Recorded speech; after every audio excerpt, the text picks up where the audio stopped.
This is the Born of Levi experience on G.O.C.C. Media. Shalom, shalom, family. Peace and blessings. How's everybody doing? Please hit that like button on the way in. Let everybody know that I'm on. Sorry for the delay, but we're going to get this show started.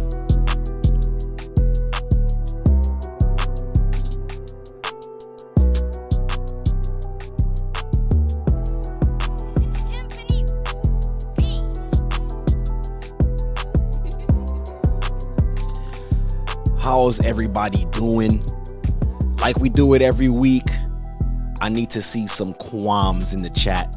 So please put some qualms in the chat if I'm coming in nice and clear. I need that. Please, family, I need that. Shalom, shalom, peace and blessings to everybody who's on right now.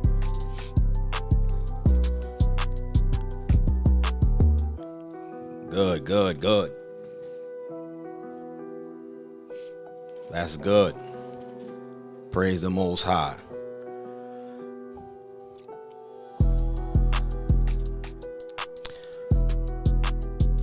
All right, I see them qualms coming in. I see them qualms coming in. All right, I see them qualms coming in. Praise the Most High. Praise the Most High. Praise the Most High. All right. We're going to get the show started. Let me get this out of my way. Yeah, we're going to get the show started.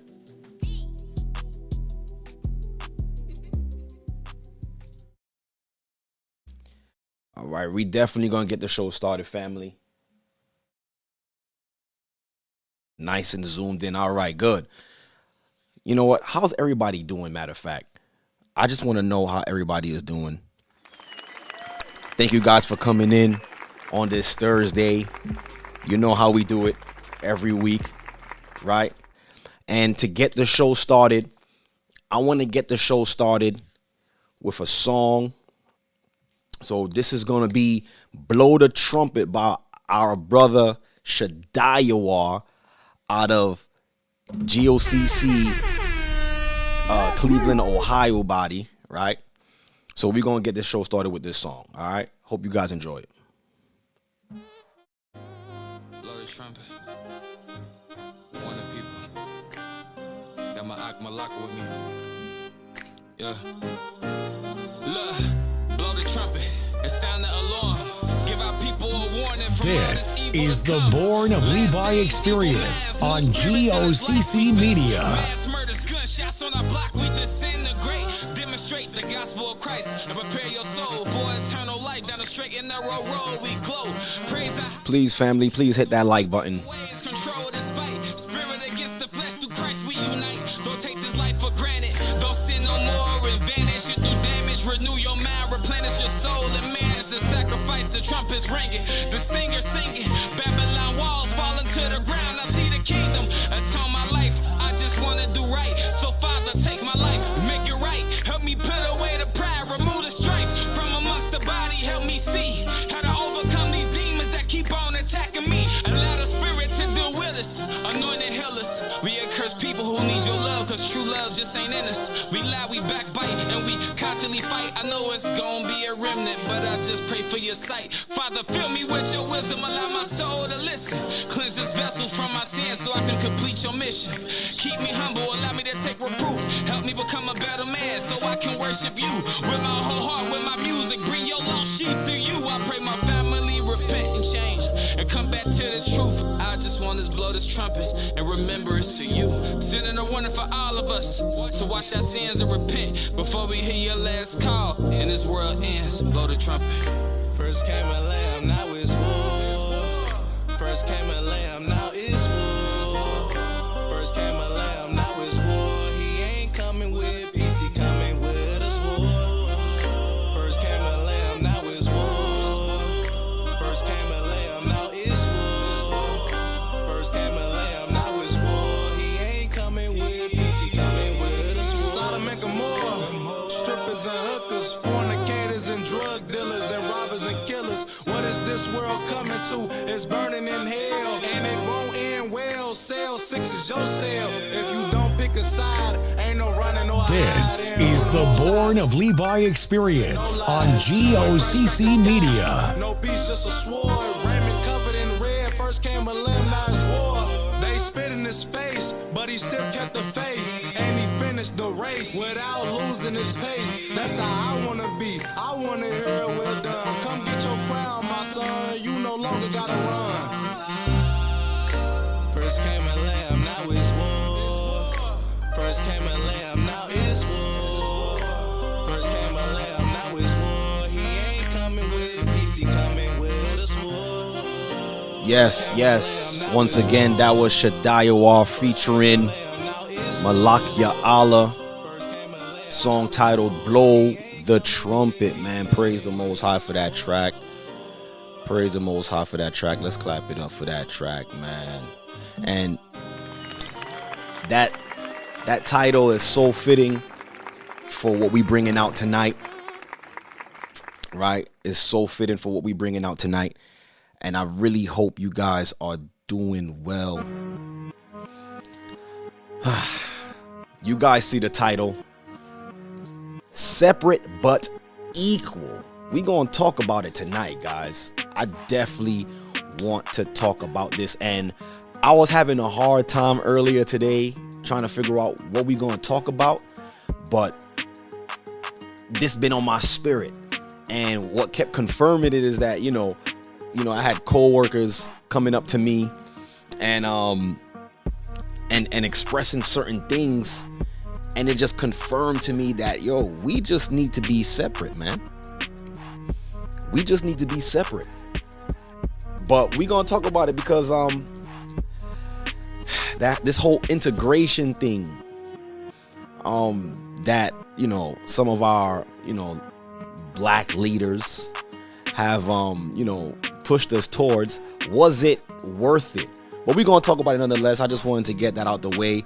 Please, like I said, it's not for me, but it's for the algorithms, and it's for our people who may fall upon this at a later time, right? So I need you to please hit that like button if you are entertained. Yeah, I know you guys will be well entertained, but once again, thank you guys for putting the qualms in the chat. Thank you guys for coming in, and we're going to get the show started, man. Like I do every week, right? This episode is brought to you by, yes, the Hebrew and Bible Academy, right? The Hebrew and Bible Academy. If you want to brushing up your skills, if you want to know how the earth was created, if you want to know about the angels, fallen angels, all this stuff, all this good hidden knowledge, please sign up for the Hebrew Bible Academy.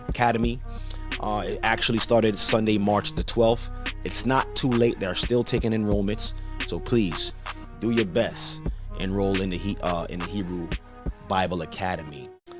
Tonight's episode is also brought to you by the G.O.C.C 2023 Hebrew calendar. Purchase yours today. The 2023 Hebrew and I'm about to say Hebrew and Bible Academy. It's some crazy tongue twisters, but bear with me. Right, the Hebrew G.O.C.C 2023 Hebrew calendar.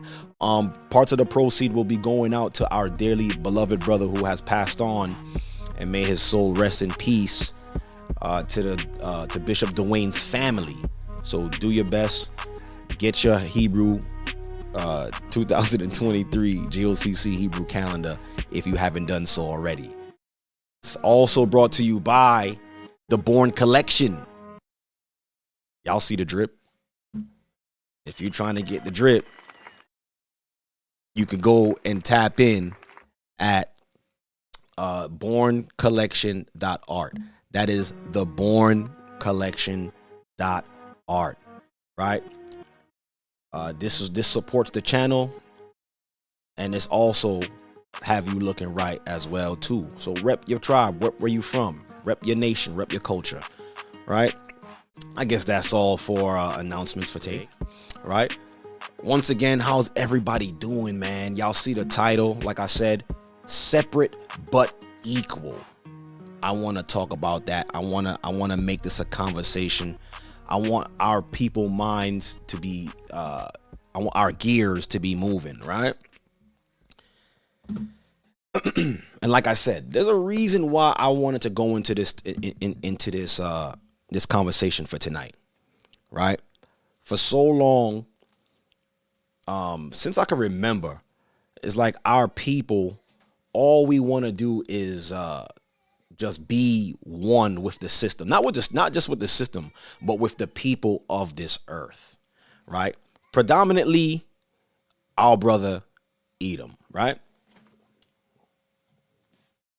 All right, perfect. Yeah, predominantly our brother Edom, right? Some people say, you know, it was a good thing. Some people say, you know, we should have the same rights as all the other people, which I do agree. I mean, nobody, no race, no nation, no ethnicity should have to undergo any form of discrimination. I'm gonna just put that out there first and foremost, right? No nation should have to undergo any form of discrimination. I don't care what color you are, what ethnicity you are, what your religious belief are. But when someone's religious belief or someone's culture, someone's ideology is then forced upon you, then that's where the issue is. And us understanding who we are as a people, right? And some of you guys could attest to this. We're a peaceful people. I believe that we are a peaceful people. I believe that we come, you know, we're not looking to harm anybody. We're not looking to force our ideologies or our culture on anybody. We are who we are, right? According to prophecy, bloodline, and what we see going on around us, right? We are who we are. We know who we are. And that, to me, that shouldn't be a threat to anybody. But yet it is a threat. Right. And we're going to go through a couple of things, and I'm going to show you why it is a threat. Right. How can I start this? Right. I'm going to start it with this article. Right. Let me share my screen with you guys. Right. So you guys could see where I'm going with this. I want to start with this article. Well, not the fourth. We're going to get there, right? A lot of you guys probably remember this growing up, learning about this. Plessy versus Ferguson. I always remember reading about this in elementary school, even all the way up into high school, right? And, you know, growing up as a kid, I didn't really pay attention to this stuff. I didn't really, you know what I'm saying? They teaching us this stuff, but did we really care? But we should have been paying attention, because now we understand the effects of it now, right? So the case versus Plessy versus Ferguson, right? This is Cornell Law School, right? So this is a real website, right? So the Plessy versus Ferguson case, this was back in 1896, way before the Civil Rights Movement, right? So in 1896 is the Supreme Court case, since overturned by Brown v. Brown versus the Board of Education. We're gonna also look at that article too, right? Which upheld the constitutionality of separate but equal. So, like, that term in itself, right? Hold on. That term in itself, separate but equal, it's like the way they were saying it to us when we were kids. It made it feel like it was unfair. Separate but equal. Yeah. The Negroes, you guys could have your own bus line, and us whites will have our own bus line. And I'm sitting here thinking about it now in 2023, so-called, right? Was that such a bad thing? I want to hear from y'all. Do y'all think that was a bad thing? For us to have our own schools, our own railroad stations, our own bus stations, our own separate churches, our separate restaurants. Was it such a bad thing? Because of course, in the beginning, yeah, they was giving us the hand-me-downs. It was giving us broken down buses, and the water fountains was always, not well kept, but the white's water fountain was nice and clean. So that was their way of saying, you know what? Yeah, you guys aren't slaves no more, but this is what we feel about y'all. But now the question is I want to pose is, was that really a bad thing to be separate, right? But equal. So basically, you can't use what we use, but we're going to let you have what we have. But and another question is, even if we were separate, were we really equal? I'm gonna touch on that point too, but I'm gonna see what y'all think about.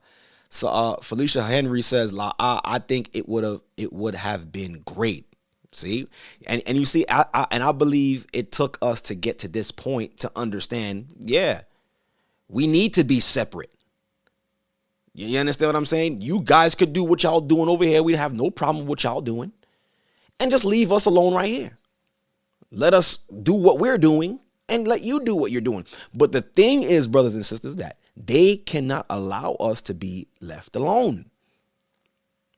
Because according to prophecy, one race was designed, destined, or promised to be greater than every other nation.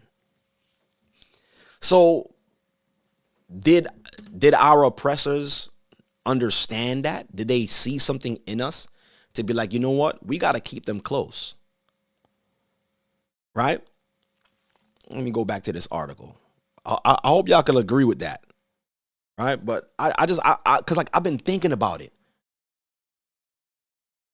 All of this trying to integration. Was that the right move for us? Was that the right fight? But let's go back to this article. Let's continue reading, right? So it says, read the overview real quick.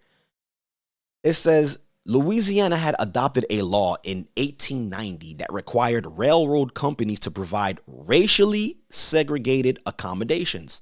That sounds to me, right? Like reading this, that kind of sounds okay. It don't sound too bad to me. In 1892, the state of Louisiana prosecuted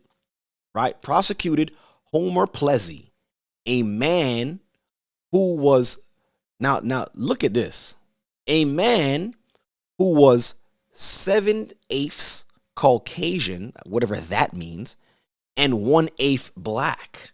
So I guess he was mixed. I didn't know this until reading this article. Wow. For refusing to leave a passenger car designated for whites. So here it is, a mixed man, you could say, to be politically correct, because we understand there's no such thing as a mixed race. You are what your daddy is, right? So in his mind, he probably felt like I'm more white than anything, because he was 7/8 Caucasian and only 1/8% black. I don't know how he got those numbers or how they got those numbers, but I'm assuming from reading this, now I could understand this movement much more better now. he felt the need to sit in the whites area, right, rather than sits with the blacks. So basically he probably was,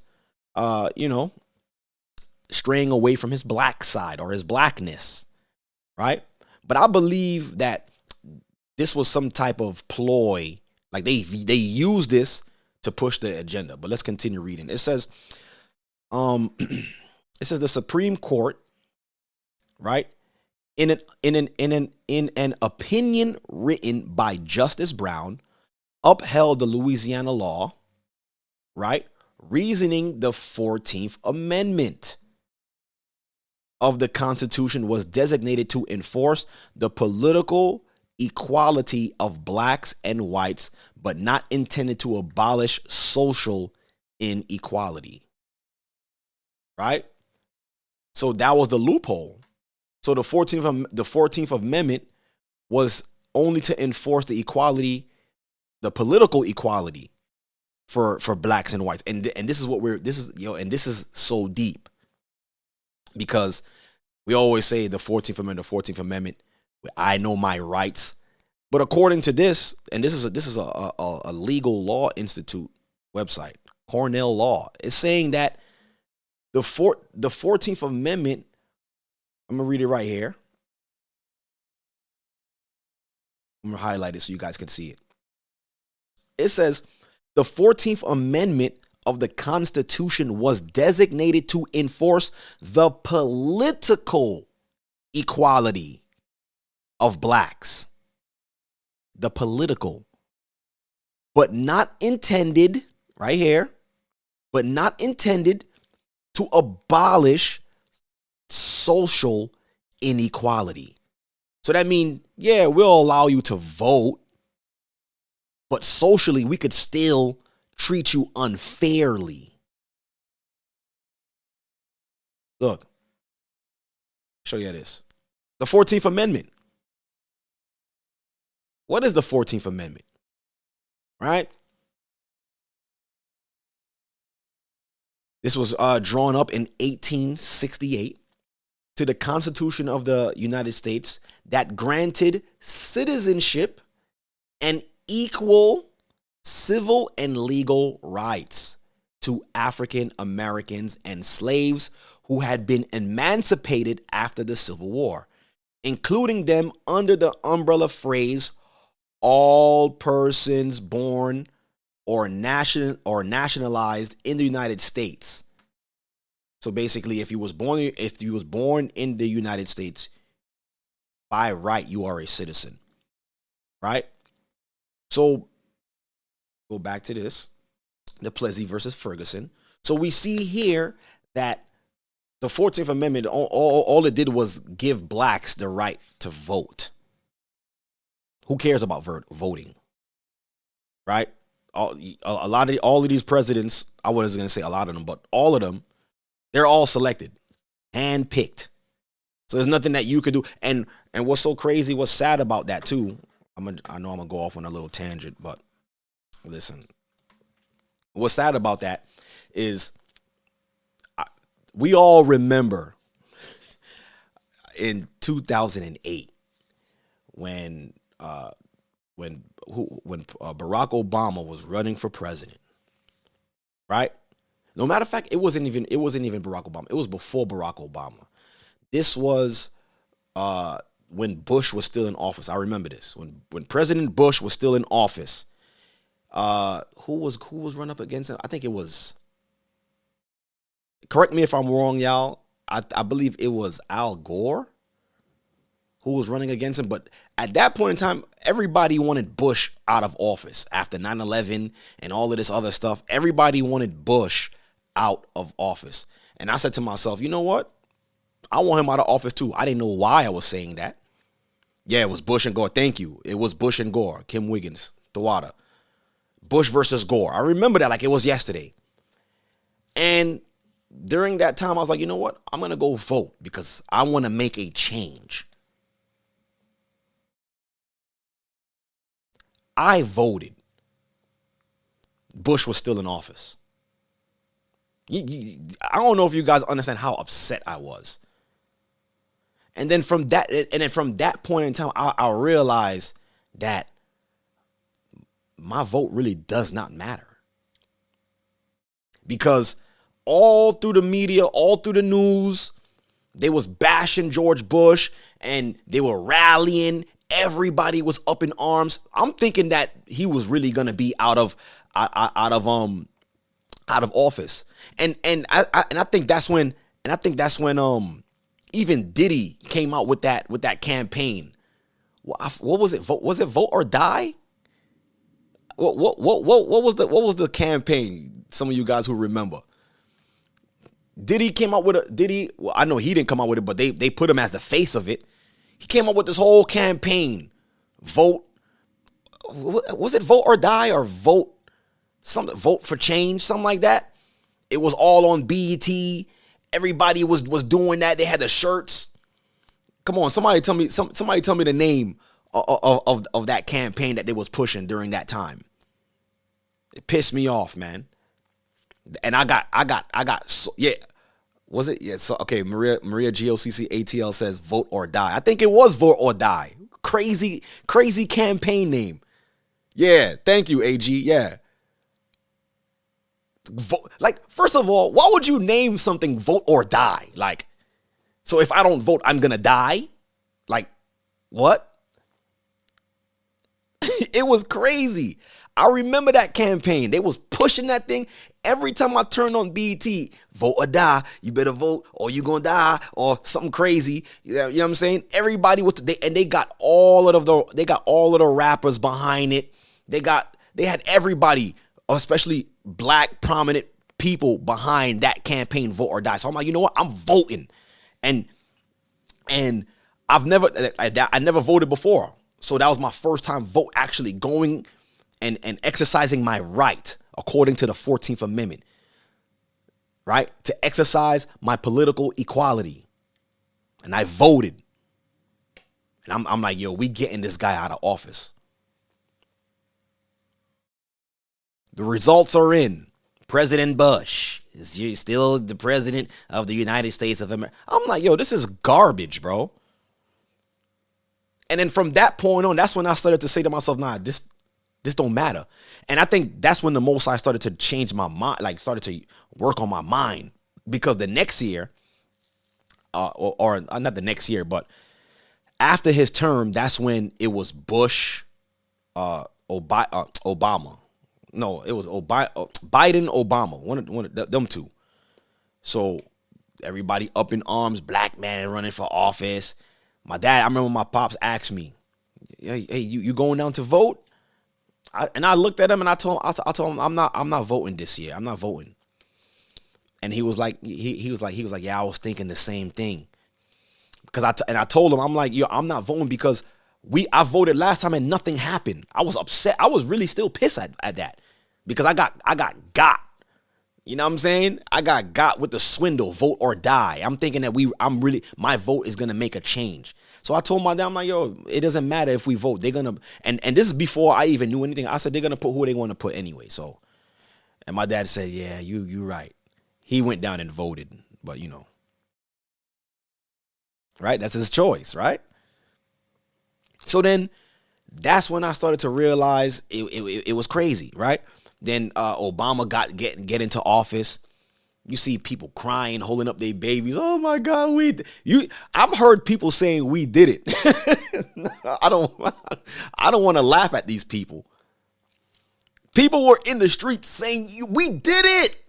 We did it. We finally got it. We in office. We did it. He didn't do nothing for what. Somebody in the chat right now, tell me, what did President Obama do for the black community? Crickets. You know what I'm gonna start doing? I'm gonna program the cricket sound so I could just play that thing. The cricket sound. He didn't do anything. And then that's when, and then 2012 into 2013, the Most High opened up my understanding and I found the truth. And then that's when I realized everything is just a game. Right?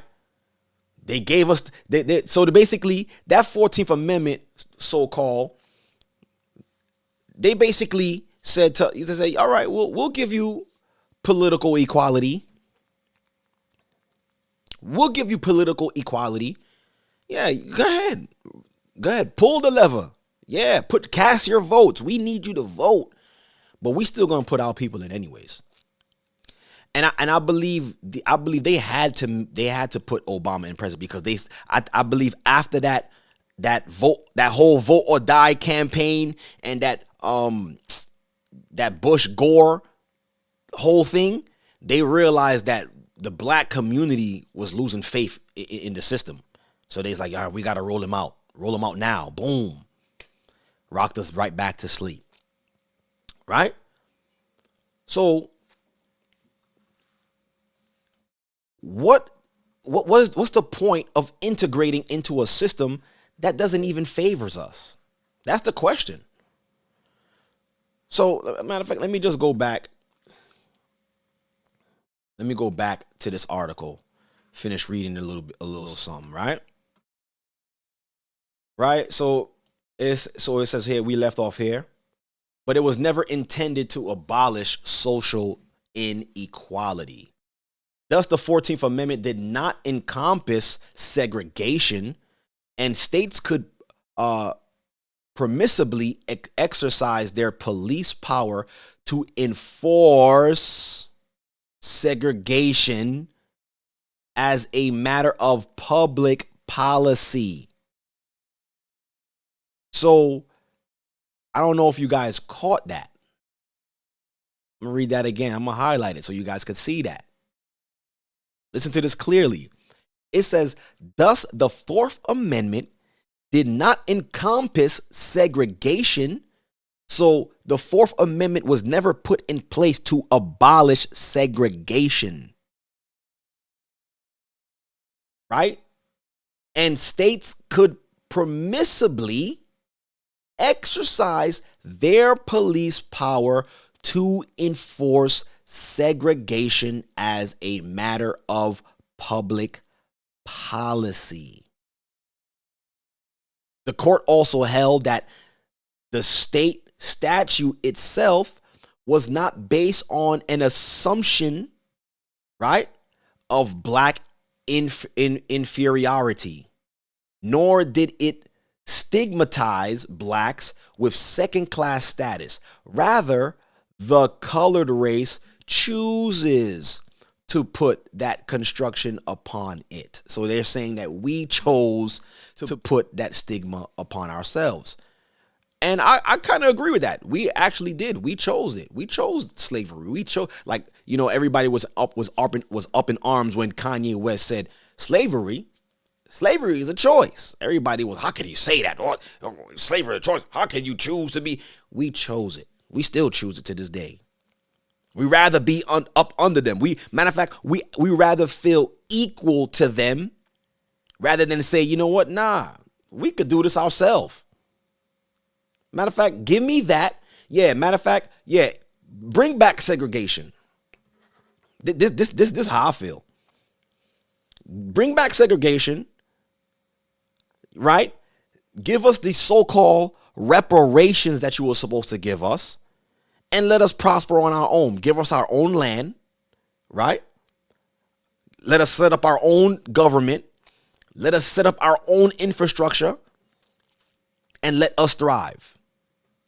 But you know what? They can't do that. They can't. How can a system run without any slaves? How? It's not possible. So all Esau did with this kingdom was like, you know what? Let's just make them feel like they are us. Right? But openly, we'll show them you're not really us. Cause I'm gonna show you. Look, we're gonna look at it. I'm gonna play the tapes. I got the evidence here that's gonna show us that separate is not really equal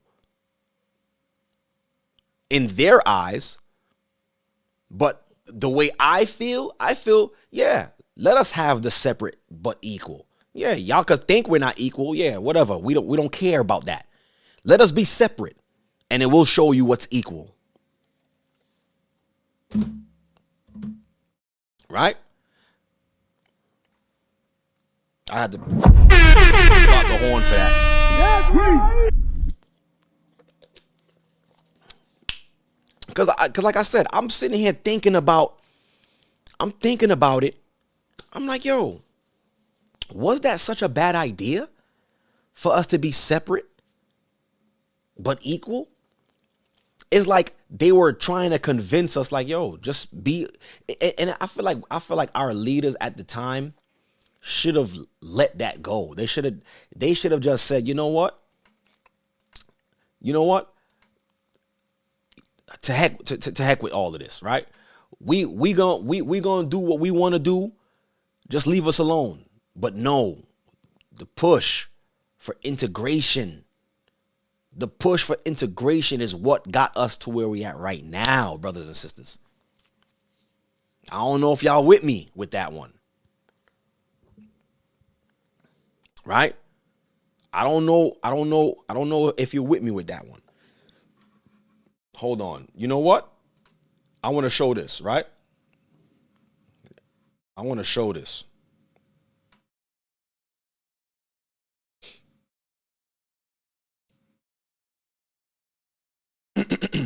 Look at this.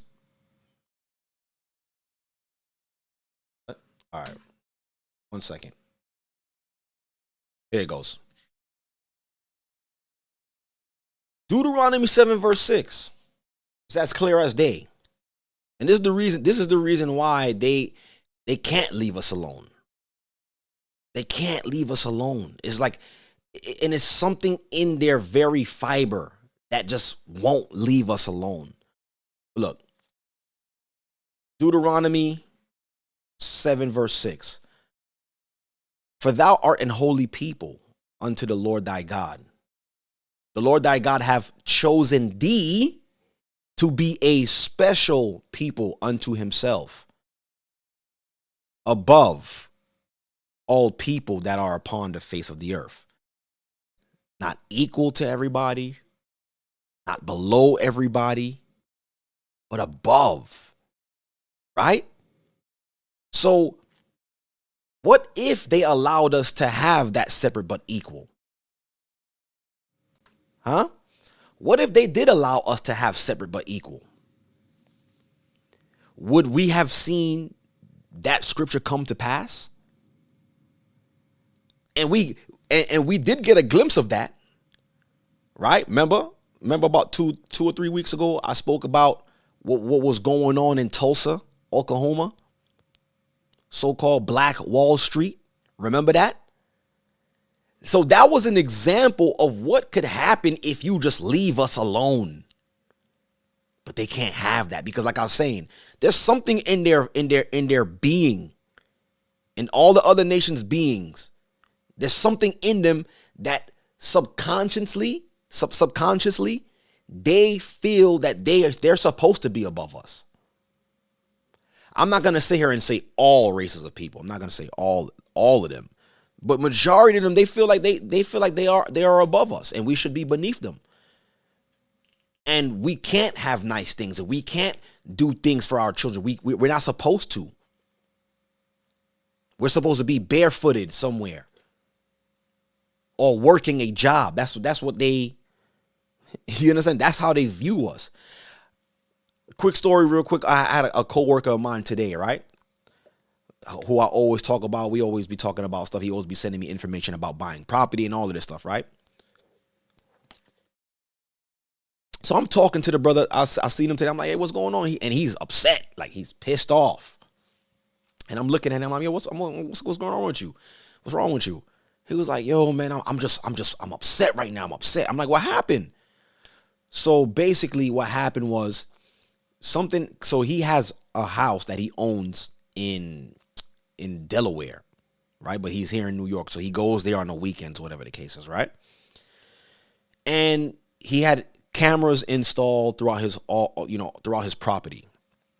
And he noticed that the garbage truck, like the sanitation department in that area was coming on his driveway, and they were because of the weight of the truck was digging up the ground, and now he has to get it repaired. So he had to call that company to tell them, yo, tell your guys to stay off my driveway. They don't have to do all of that, because now I got to pay to get it fixed. So he called a contractor to come and look at the property to give him an estimate on how much, is going to cost him. Right.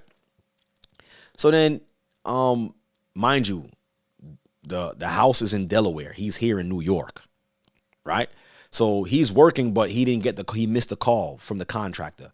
So story goes on. The contractor, he calls back the contractor to find out the estimate. Then the contractor had something very unpleasant to tell him about his neighbors. And his neighbors didn't look like me and you. Right? So apparently his neighbors felt the need to tell the contractor that, yo, if I was you, I wouldn't do any work for this guy. First of all, he haven't been living here for 3 years. And second of all, he just got work done by a contractor that I know, and did his back doors, and he never paid them. So good luck on getting paid. You're not going to get paid if you take this job. This is what his neighbor felt the need to come out of his way to tell this contractor. That has absolutely nothing to do with him. He's not looking at your property. He's looking at my coworker's property. But he felt the need to go out of his way, take his time to sabotage a brother from making his place look beautiful, from redoing his property. And my coworker was so pissed off. He was like, I don't understand why he would do something like that. And in my head, I'm like, I know why. I know why. And he was telling me, he's like, yeah, he's racist, man. I could feel, I know he is. That's why I don't talk to him no more. So I had to put my church hat on. I'm like, yo, you know what? Just, don't even go there with him. He's like, I shouldn't, right? I was like, listen, when you go, because I was like, when you going back over there? I'm going there this weekend. I was like, yo, when you go there, just act like nothing even happened, bro. Like, just don't even just act like nothing happened. Because that's what he wants, a reaction out of you. Right? So just keep it peace. Because mind you, when you retire in 4 years, you're going to have to live there. And that's going to be your neighbor. So you don't want to have problems with your neighbor, even though he's starting up problems with you. You don't want to have that kind of friction in the place where you live. And he's like, you're right. He's like, but I'm just pissed off, man. And then that interaction with my coworker today actually was what actually sparked this conversation right now. And I told him, I'm like, yo, we just need to be on our own. We can't be around some of these people. We just shouldn't be around them because they just can't stand. Some of them just cannot stand the look of us. They can't. And is it something that we're doing? No. If I'm operating on my own and I'm minding my own business, why do you feel threatened by that? What's the threat? It's embedded into their DNA, some of them. And like I said, I've met some beautiful white people, Chinese people. There's all races of people. I interact with all races. Right? I interact with all race of people. But there's just some people from certain races that just can't stand us. And this is why I'm saying, was being separate but equal a bad thing? Was it really that bad? Because if you didn't have, if we were separate, you wouldn't be upset because you wouldn't even be able to see me. I'll be in my own town operating, conducting business with my own kind, right? And thriving. Raising my family in the law, statutes, and commandments of the Most High God, right? have a morally sound community. What's so bad about that? And it's just like how the Most High said it, man.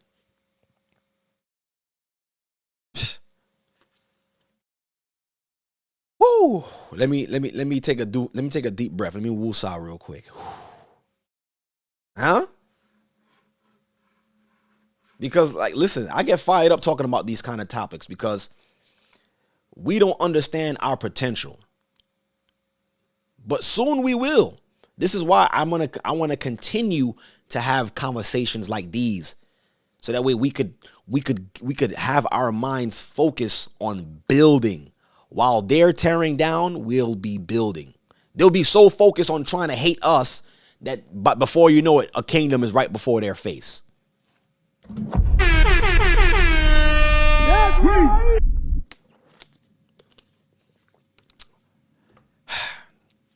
We're going to come back to this. But to lighten things up, I'm about to play a video from my dear brother Sharaf Benjamin featuring M. It's called Stay Prayed Up out of G.O.C.C. NYC. This is Stay Prayed Up by Sharaf Benjamin and M. Malak. Let's go. Benjamin, my ox, my brethren. This is the Born of Levi experience on G.O.C.C. Media.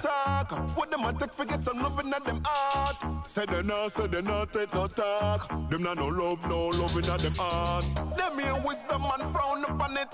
Sinking sand, they build them home upon it. Benjamin, stand up, y'all. Them own the planet. Destruction, them sit down on planet. Love it decrease and evil I go hard, you know. Israelites, Mr. Don't forsake the Lord, you know. You shine your Christ on your foot, just on your God, you know. Can't do you nothing. When the adversary pressure you, no stress of you. No make the enemy get the best of you. Lean from the Messiah, press of you. Don't forget the message of the letter, yeah. Stay prayed up, stay prayed up. Send them up, way up. Yeah. Fight the battle till your eyes them shut. I see the enemy lurking at the cut. Stay prayed up, stay prayed up. Send them up, way up. Yeah. Fight the battle till your eyes them shut. I see the enemy. No give no energy to negativity. Positive vibration are the key. No make it pull you down like gravity. No make it pull you down like gravity. When obstacles are not the way like a big stone, direct your prayers to the man on the big throne. Give it to the Father and leave it alone, leave it alone. Don't render evil for evil. When the wicked persecute you season to season, hunt them a hunt. No give iniquity, no room in your heart. The blessing I go come and the blessing I go come. Get on your knees and pray for them. Hope the Father make a way for them. Hope he make a way for them. I hope they listen to the song when they play for them. Stay prayed up, stay prayed up. Send them up, way up. Yeah. Fight the battle till your eyes them shut. I see the enemy a lurking at the cut. Stay prayed up, stay prayed up. Send them up, way up. Yeah. Fight the battle till your eyes them shut. I see the enemy.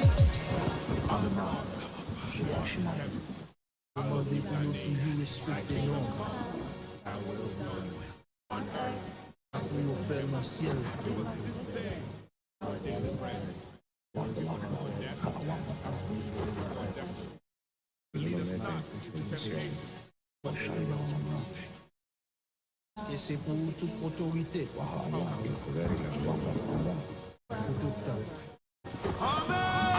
Wickedness can't stand them. He don't wanna condemn them. Most High him reach out them and them, but they don't care. I don't understand them. Wickedness can't stand them. He don't wanna condemn them. Most High him reach out them and them, but them no care. I don't understand them. Palms to the sky, no lie, I send a prayer up. Sins to be cleared up, Most High hear us. Blood's crying out aloud, I know you tear up. World's full of wickedness, not be near us. Israel cheer up, demons they fear us. These are the end times, Christ he prepared us. His love is an honor, that wouldn't change up. With the whole armor, we got to stay prayed up. Stay prayed up, stay prayed up. Send them up, way up. Yeah. Fight the battle till your eyes them shut. I see the enemy are lurking at the cut. Stay prayed up, stay prayed up. Send them up, way up. Fight the battle till your eyes them shut. I see the enemy.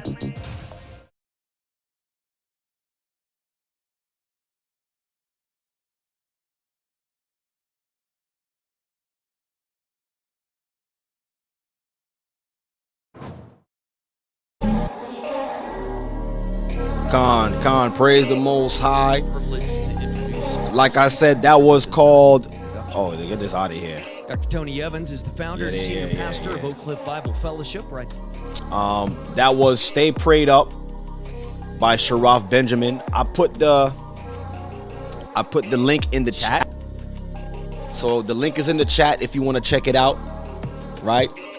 "Stay Prayed Up" by Sharaf Benjamin, right? Praise the Most High. That was a fire video. Great job by my Ak, man. Big ups to Benjamin. Yes, you heard me. Big up to Benjamin, right? But we're going to get right back to the show like I was saying, man. Separate but equal. Was that such a bad thing? Let's talk about it, huh? Was that such a bad thing? I don't think it was a bad thing. I think that we needed that. I think that we really did need that. And so did a lot of our, I would say, yeah, some of our black civil rights movement leaders, they believe that, right? A lot of people believe, or a lot of people feel that, or probably was on the fence with MLK, Martin Luther King. But I'm gonna play something from him too. But look, I want to play this as well too. Where am I gonna go? Right?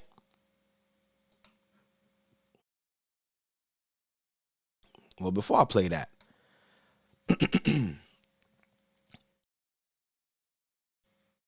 matter of fact, I'll just play it.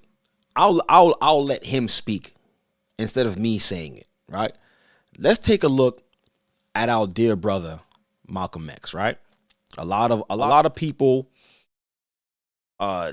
didn't like Malcolm X. They thought that he was a radical. And what's crazy is they kind of trained us, or I felt like we were being trained in elementary school to favor one over the other. Right? They would preach that Martin Luther King was nonviolent. He did the nonviolent movement, right? It's about nonviolence and nonviolence and nonviolence. And they say Malcolm X was by any means necessary, right? But this is how they actually wanted us: nonviolent, docile, and acceptant of what they would do to us, right? But let's hear our dear brother, may he rest in peace, Malcolm X, on his take on integration, right? Let's hear this out. Structure to slow down that struggle for freedom and human dignity uses tricks. 100 years ago, they could do it with chains. Today, they use tricks, and one of the tricks that they've invented is this token integration. They get Negro, so-called Negro leaders to accept a few token crumbs of integration. You see that? I had to put the volume up. I noticed that it was kind of low. I'm going to play it again. He said they use tricks and they get the Negro to bite on their tricks with this so-called integration. Let's play it again. Listen clearly. That struggle for freedom and human dignity uses tricks.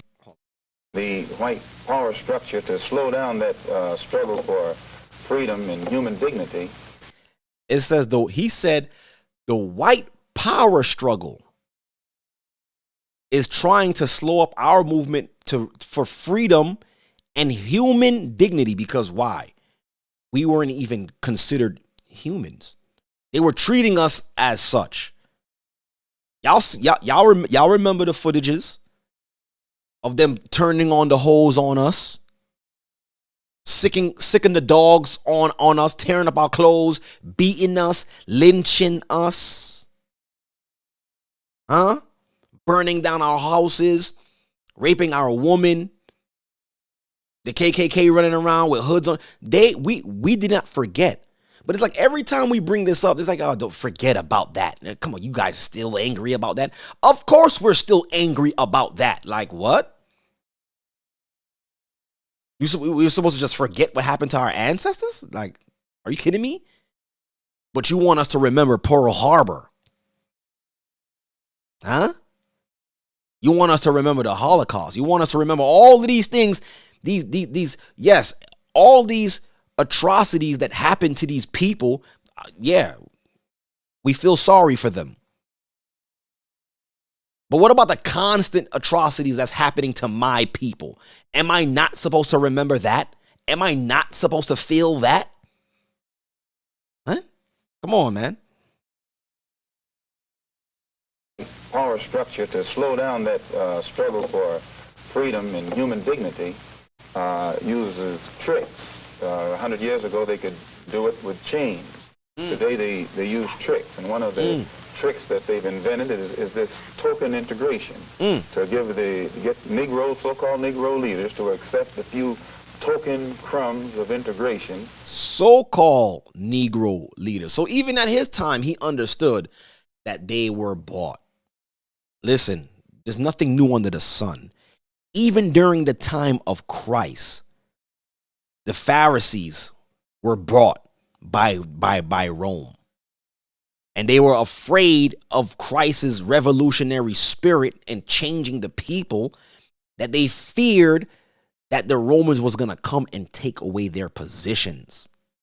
So there's nothing new under the sun. They have to continue watching us because of Deuteronomy 7 verse 6. Hello?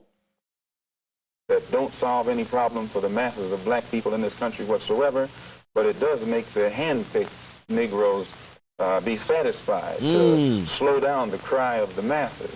To slow down. An example of that is, as soon as the spirit of rebellion or revolution began to spread among the masses of black people in this country, and they began to take an active part, and they showed that they weren't confined to this nonviolent approach, then the government or the power structure began to sit up and take notice. And now, as you said earlier, the president is talking about new legislation and to put it, take it out of the streets and put it back in the courts. Why? As long as it's in the streets, it's in the hands of the masses of black people who will not compromise or who cannot be bought out. But when you put it back in the courts, then that puts it back into the hands of the hand-picked Negro leaders who will allow the judges and the other persons that are involved in this white power structure to slow them down. It's only a trick. And he said something that was very key here too, where he said they want us to take it out of the streets because they were peaceful protesters, right? Back then, and put it into the courtrooms. And if you put it in the courtrooms, they're back in control. Now they could implement their so-called policies and pacify the people. Like, yeah, you see, we're doing something about this situation, guys. Like, take a look. We're really helping, right? But another thing too, I want to point out was that whole taking it to the streets movement has been demonized. And I'm going to show y'all that too. Been demonized. Because what he was talking about was putting the power back into the hands of the people. The people that are screaming for freedom. The people that want the revolution, that want the change. But they got to continue to pacify us every time we get stirred up and we want some revolution, we want some change. They give us some breaks, implement a new law to help, right? But look, let's continue listening to our brother. And as long as the masses of black people are involved in the struggle for freedom, not integration, but freedom, and respect as human beings, respect as men, and show that they're willing to die to be respected as men. You see that? He said, he's saying so much good things. He said, once we the black man starts recognizing and fighting for his freedom, because he said not integration, because integration is not freedom, because I'm integrating into your system. I'm integrating into your ideology. I'm integrating into your schooling, your education. That's not freedom. I'm not going to have freedom to exercise my own rights in your system. Huh? But freedom and respect as human beings, respect as men, and show that they're willing to die to be respected as men, then the power structure sits up and takes notice. But as long as this mass element is led, and when I say led, I use led in quotes, actually contained by Uncle Tom Negro leaders who hold them back, who tell them turn the other cheek, and things like that, then the white power structure isn't worried at all. They're only worried when they know that the masses of black people are ready to explode, and in exploding it will destroy some of the furniture in their house, and then they react accordingly. And then they will act accordingly. He said they're not afraid when we integrate. They're at peace when we integrate. But once we start asking for our freedom, we're up in arms and we want our own, there goes the problem. We have a problem, Houston. So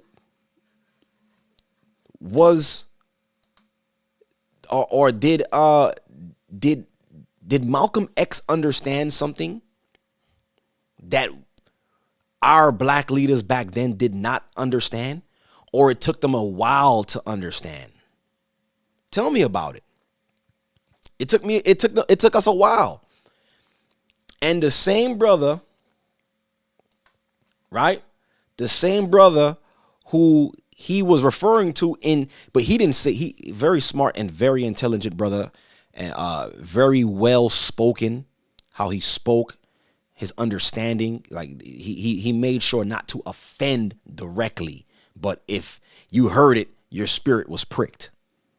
Right? He spoke about he was speaking about, I believe in, I could be wrong, but I believe that he was speaking about Dr. Martin Luther King, who wanted to take the nonviolent approach.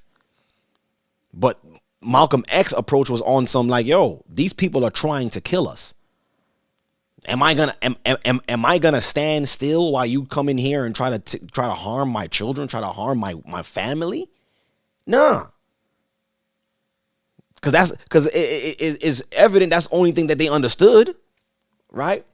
So we understand that, not too long after that, our brother was assassinated, right? And news is coming out now that it was someone within his own camp. Listen, there's always going to be a Judas. There's always going to be a Judas, always, right? And shortly after that, so after his death and stuff like that, I believe Dr. Martin Luther King started to he started to speak different. I guess he understood this giant circus that he was a part of, right? Take a look at this. Because after that, Martin Luther King, he said he came out publicly and said, I'm afraid that I believe I led my people into a burning house. Why would he say that? Because remember the whole integration thing that he was bringing forth? Remember that? The whole integration thing? Hold on, before I play this video. Before I play that video, I'm going to bring this up. I got to bring this up.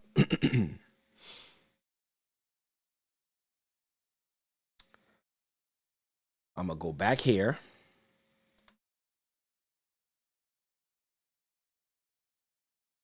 Hold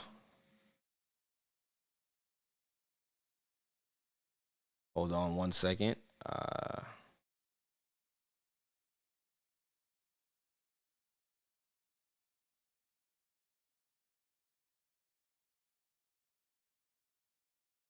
Okay. I'm gonna read two scriptures real quick because I wanna shed the light on what we're talking about here, right? Because it was even in our scriptures not to make league with these people, right?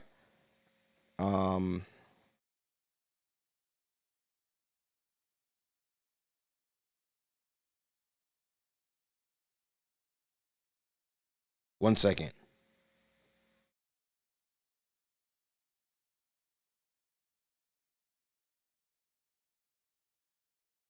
I gotta get that for y'all, right? Look at this.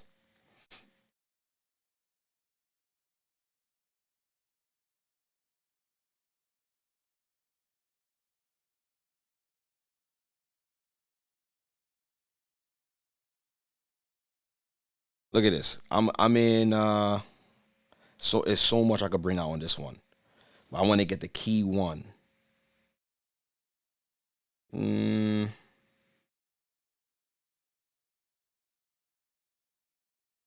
First I want to go to this one. Let me play it for y'all.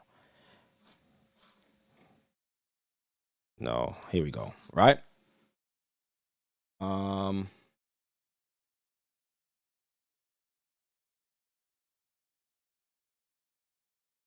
in Deuteronomy. I'm gonna read this one first, right? 8 verse 11. It says, "Beware that thou forget not the Lord thy God in not keeping his commandments and his judgments and his statutes which I command thee this day." Right? Lest when thou hast eaten and art full and has built goodly houses and dwelt therein, right? Okay, yeah. And when thy herds and thy flocks multiply, and thy silver and thy gold is multiplied, and all that thou hast is multiplied, then thine heart be lifted up, and thou forget the Lord thy God, which have brought thee forth out of the land of Egypt, out of the house of bondage. Right? There's something else I want to get for you too. Let me get it. Let me get it right here. I gotta go to another book.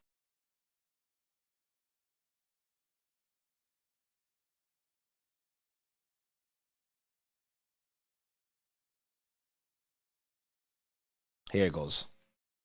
I was already there. So look, back in Deuteronomy 7 verse 1, it says, "When the Lord thy God shall bring thee into the land whither thou goest to possess it, and have cast out many nations."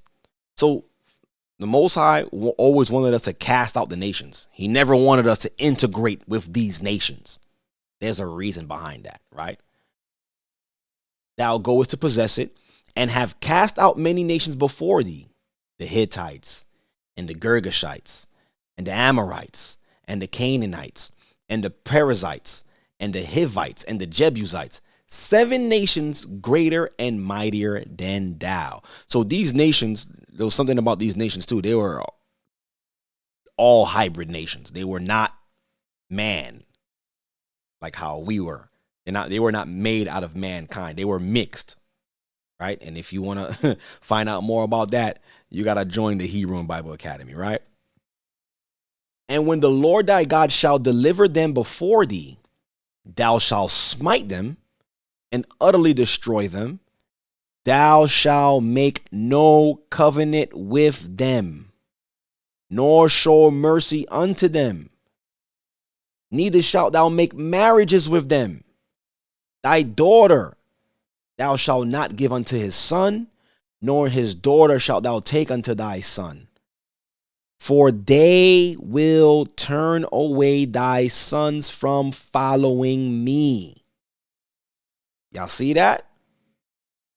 "That they may serve other gods. So will the anger of the Lord be kindled against you and destroy thee suddenly." So we see here where the Most High was always telling us to be careful with these nations. Don't integrate with them. Don't make no marriages with them. Listen, stay away from them. Stay away from them. Because why? They will turn your sons and your daughters' hearts away from following me. And then they will, start to believe that there is no God. They will believe that they're just like the other nations. Then they will no longer be a special people. And then there's no way they will also be above all people. And that was the plan of the other nations. They understood once we transgress against our God, he has no right but to turn his back on us. And by default, if we're on the bottom, who rises? They do. So I want to play now. I'm gonna play this video by Martin Luther King, right? Who I believe once after Malcolm X's death, right? May the Most High rest both of their souls, right? After Malcolm X's death, I believe he started to think different. He started to see something completely different. He wasn't walking to their beat anymore, because there was a lot of speculation that said that, Dr. Martin Luther King was paid off, and he was paid to to start this whole agenda, this whole integration, stop the segregation, and trying to make us one with their nation. He was, a lot of people believe that he was groomed to do that. But I believe that towards the tail end of his life, he realized something. Let's play this video.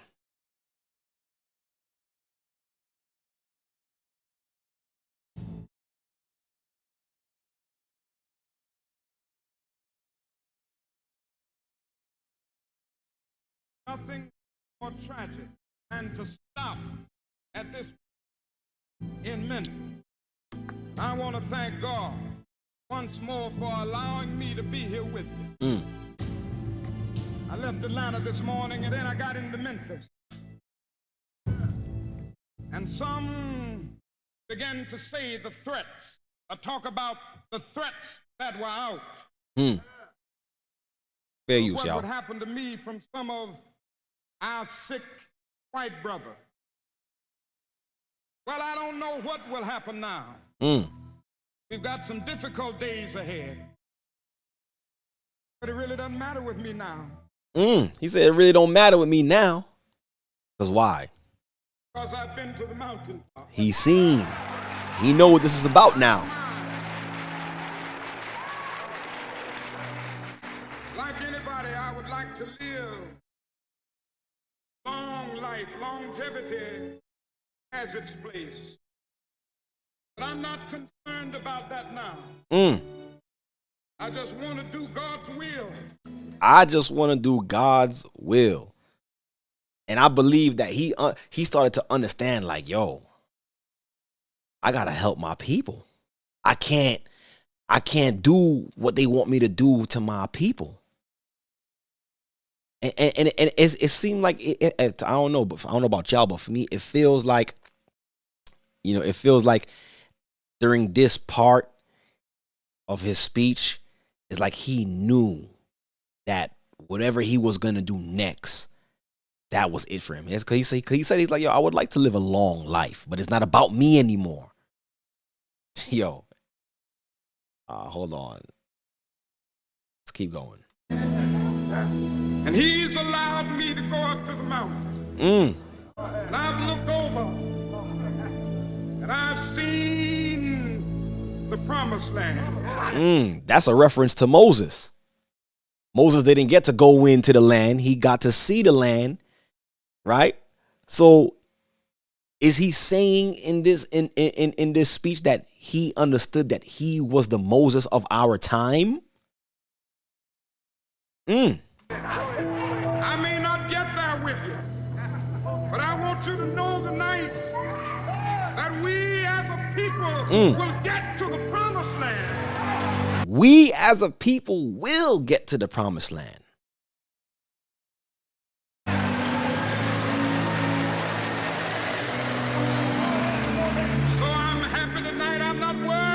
About anything, I'm not fearing any man. Come on. Mine eyes have seen the glory.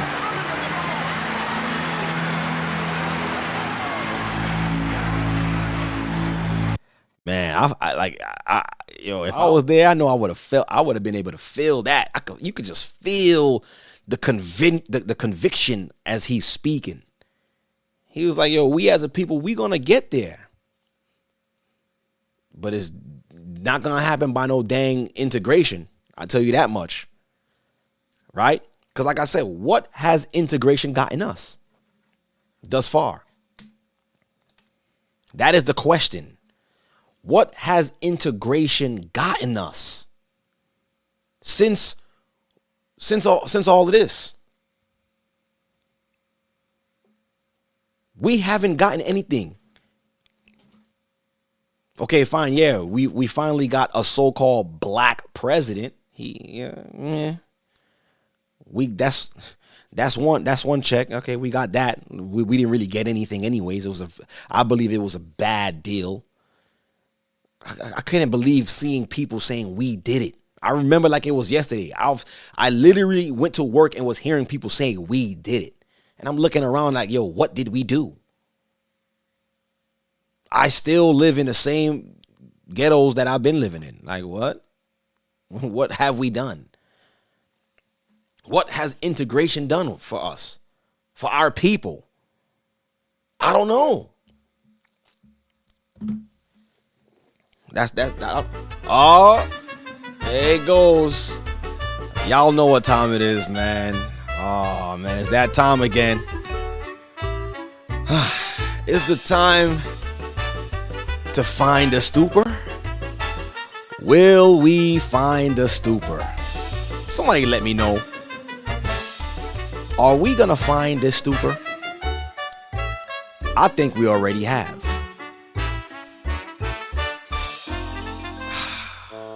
Oh my goodness.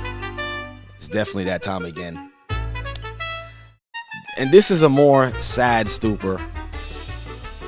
But nonetheless, we're finding it, man, week by week. So apparently, this happened 2 weeks ago. Oh, man. Some of y'all already see. I already know y'all already see it already. Right? Jamila Gooden threatens a prophet. Whoa. Okay. This whole thing is crazy. Jamila Gooden, a pastor, right? Female pastor.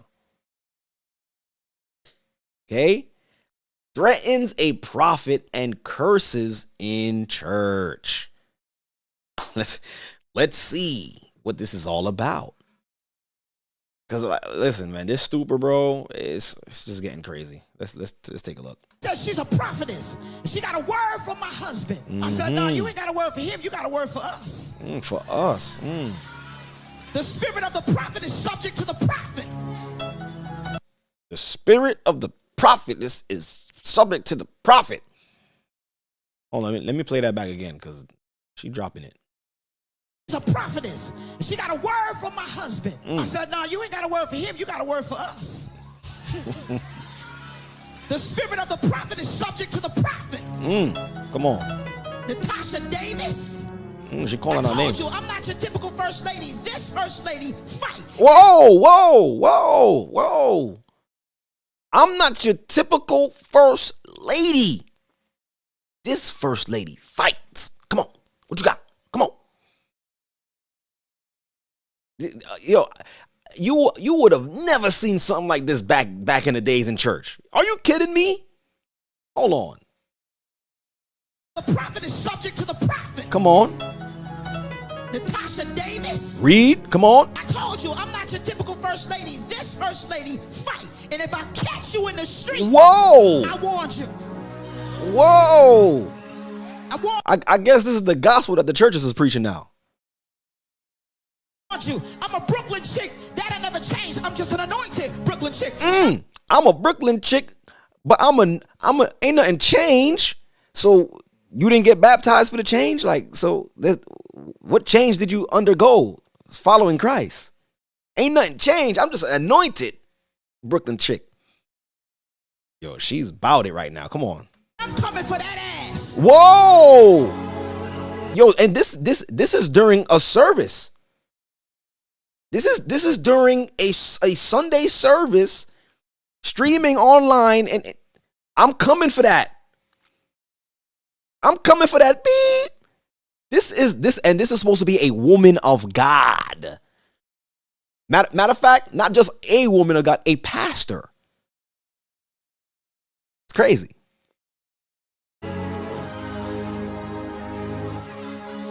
And so y'all, okay, I know I'm gonna be in trouble. I know I'm going to Cleveland, but I had to protect my household. I don't play with my husband.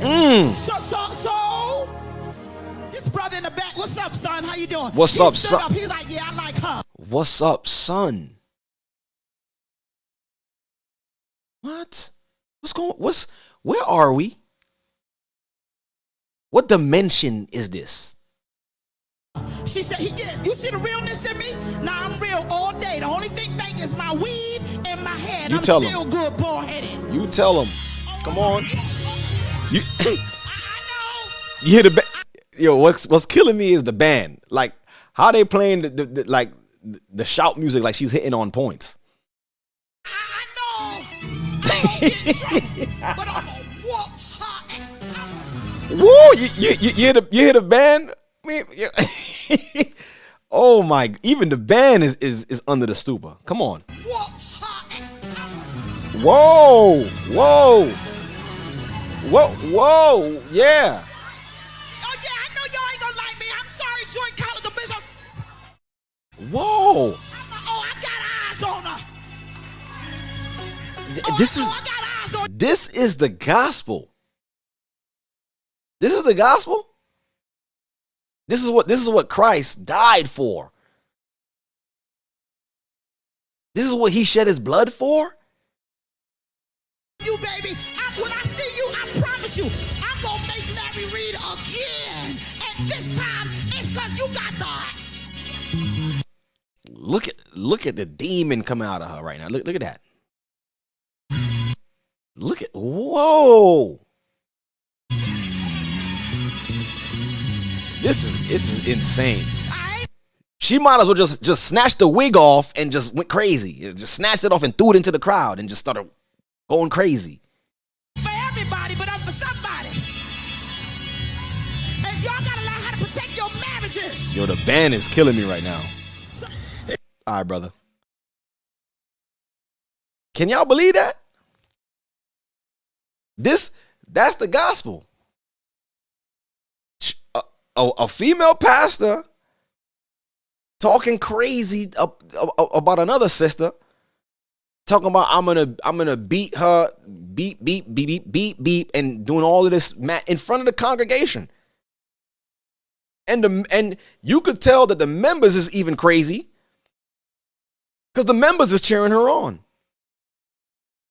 And the band is like, you know what? I don't even care. I'm getting paid anyways. Let me just the band is hitting all kind of notes. Yo, this is insane. Can we blame the Most High when we go through what we go through? I don't know. But this must be the stupor of the year, man. Forget the week. Oh, good Lord. I think we found it. Will the stupor get much more stupor than this? Find out next week on Finding the Stupor. Yes. Next week on Finding the Stupor. Have we found it? I think we have. Sad, man. But this was crazy. I seen this earlier today. I'm like, yo, what is this? What is going on? Never in my day have I seen something so crazy like that.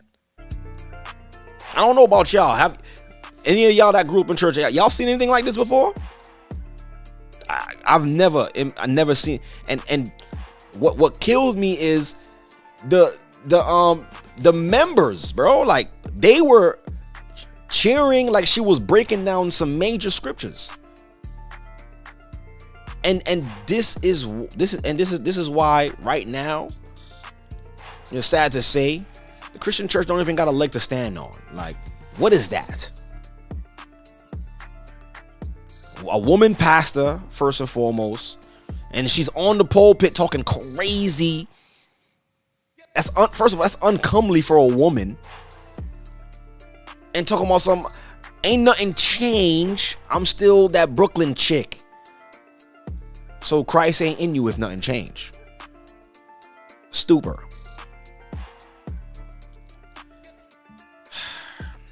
I had to bring that out, man.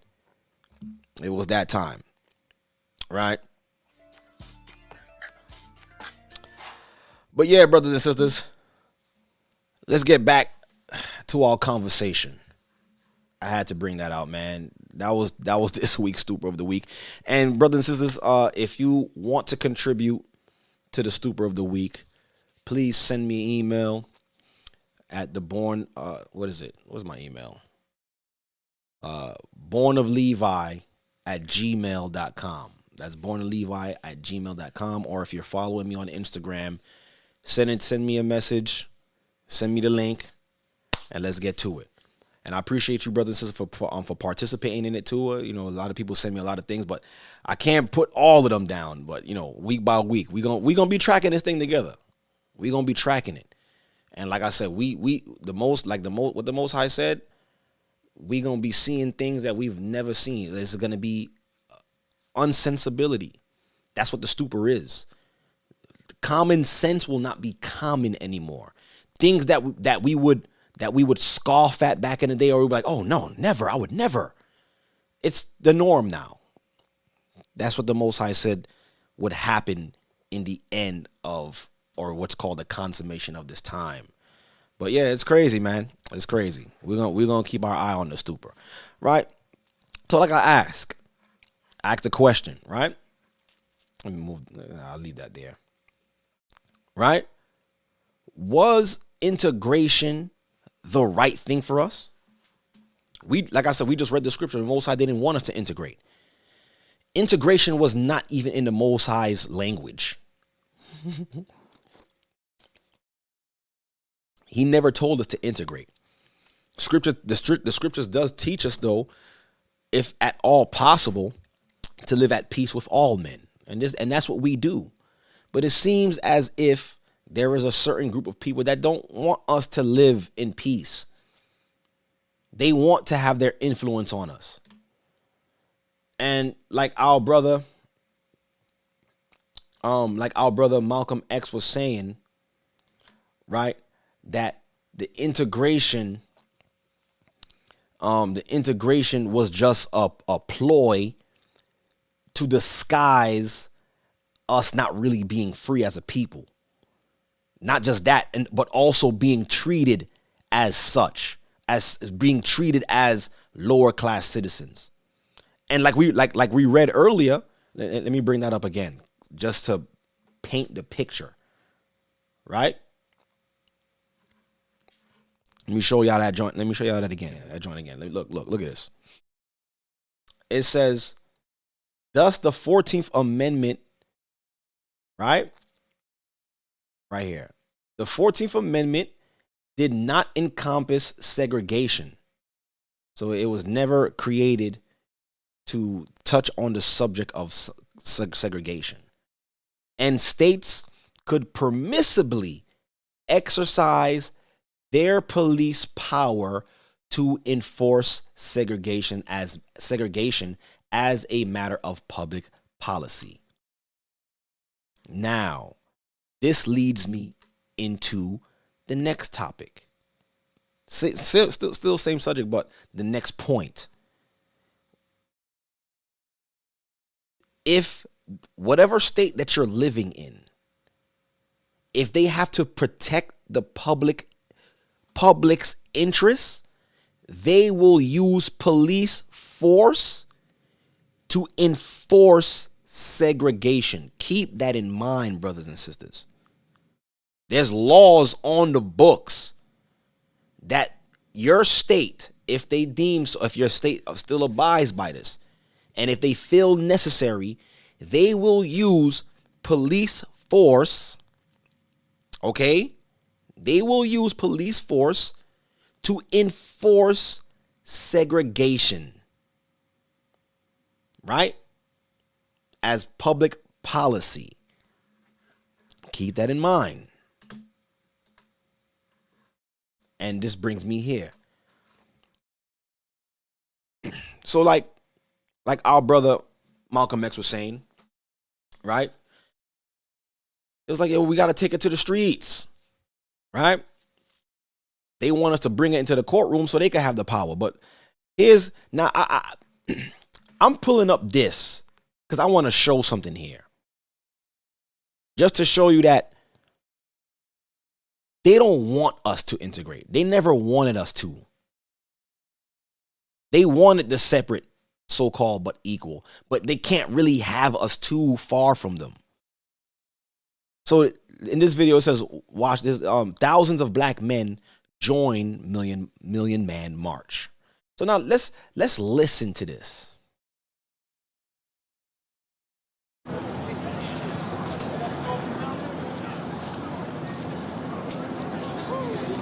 Right?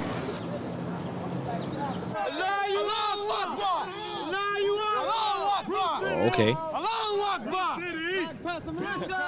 up, though? What up, though?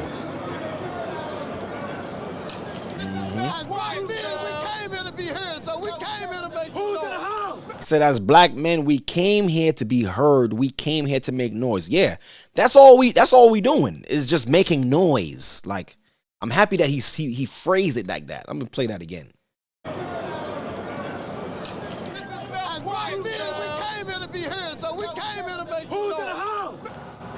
Came here to make some noise. That's all you're doing is making noise. Right?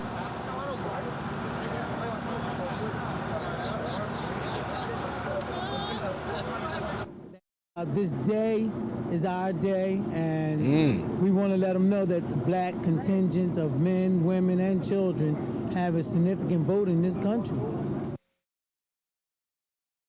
This is what it's all about. That black men, women, and children have a significant vote in this country. And this is exactly where they want the black man and woman and child. Fighting and crying to be heard from a people who was never designed to even accept you. My thing is, like, I don't understand why we don't understand that.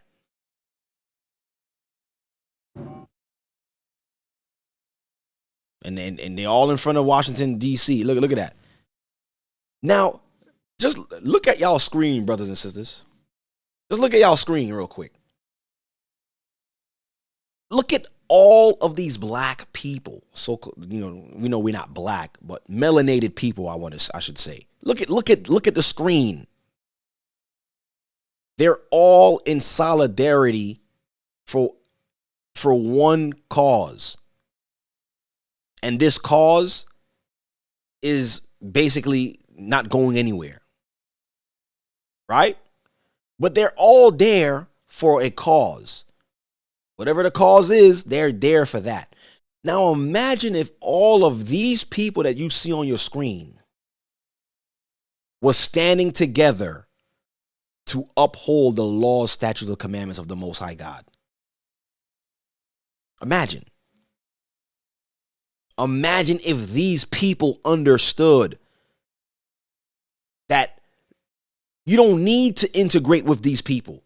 Matter of fact, let's take all of our finances, let's take all of our wealth, and let's just leave. Imagine if they, like, why stay? Why stay in a place that doesn't have your best interest at heart? Why want to be a part of a system or a place that constantly for years have told you, we don't like you. And I'm starting to believe that this is not a black man who's organizing this, because it's not making no dang sense anymore. Look at this. Look at these brothers. Sons of the Most High. Among them, some are elderly. Please be mindful. Move backwards. I love you. Look at this guy. As of 10 o'clock this morning, we reached 1 million black men. And they're cheering.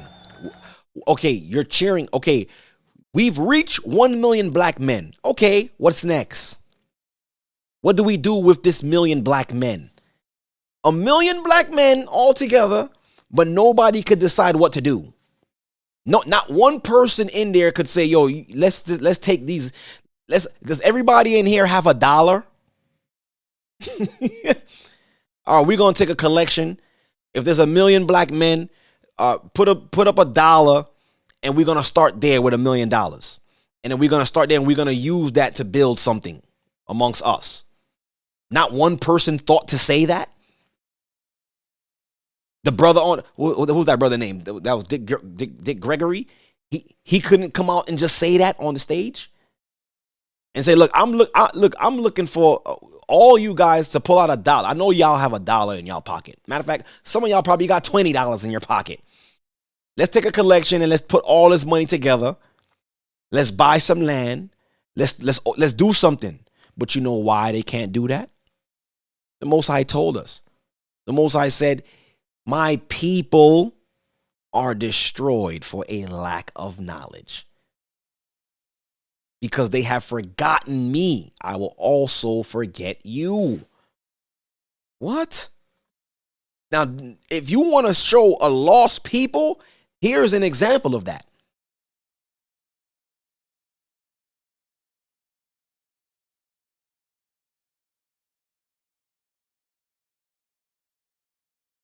Huh? Where did this get us, bro? Like,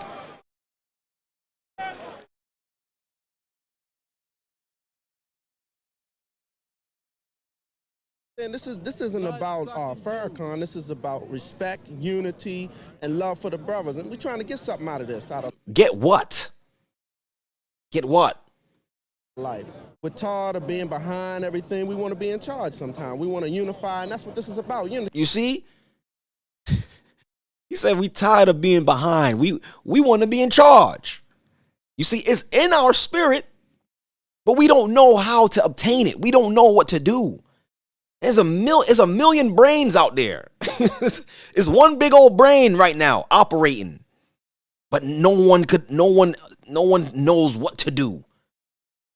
They feel it in their spirit. They feel it like, yo, I should be running this thing. Like if I was in charge, if I was the president, this is what I would do. But no one knows how to do it. And this is exactly where the powers that be want our people. Like this brother. Look at all these brothers around here. Mm-hmm. We need to do it and show the government, hey, that we need to have control of our destiny. You talking, but how? That's the main. Look at this brother. Look at that tall brother right there. Look at this. And look, all you see is the Nation of Islam, like this Islamic flag, and this Black Power people.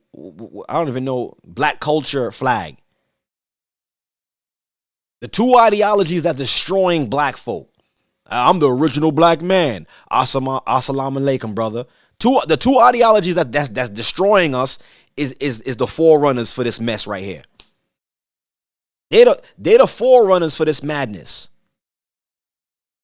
And now we see why nothing came out of this, because those ideologies was never meant to uplift us and to bring us out of poverty and to bring us out of captivity.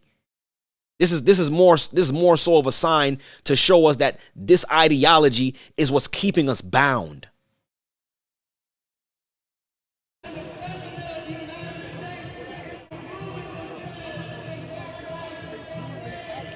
I use Notion every day, from taking notes to creating content. They gotta add it. I ain't paid for that YouTube thing. Oh, that's it on that video. Right? So there we go. Right?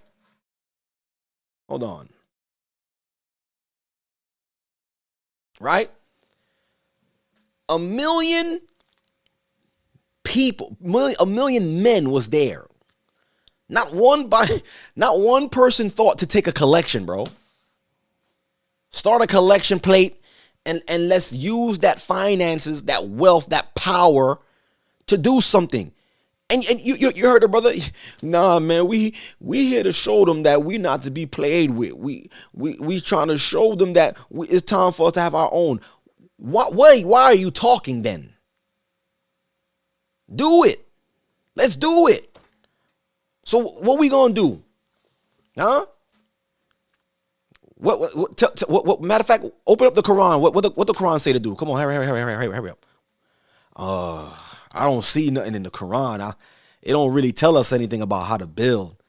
All right, so open up the Black Egyptian Book of the Dead. What that book say? Let me see. He don't really give us nothing either. So what are we doing, guys? And here come an Israelite. I got the Bible right here. The Bible is, brother, shut your dang mouth. You bring that white man book and they kick him out of there, and that's the only book that can save our people. That's what be happening in these circles. And I bet you any amount of money, the elites, when they seen this, they sitting down in their room, their legs kicked back. All right, what's new on the agenda today? Well, we got the Negroes, the blacks. They're outside. Okay, what are they doing? Well, they're on Washington D.C. and they're marching. Tell me more. Yeah, they're speaking about equality again. Good. Let them stay right there. All right, so tomorrow we'll send letters to all the news stations, tell them to make a fluff story about it and play some soft music behind it and let them think that we care and their voices are being heard. But we got them right where we want them, marching.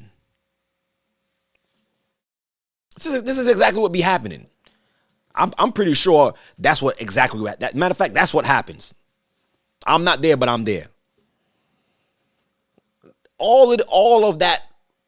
Look at this. All of this potential of and power and wealth.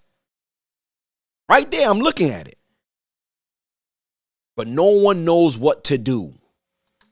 No one knows what to do. So now, that's the question. Was integration really the reason? Was integration the right thing to do? Shouldn't we have just been separate?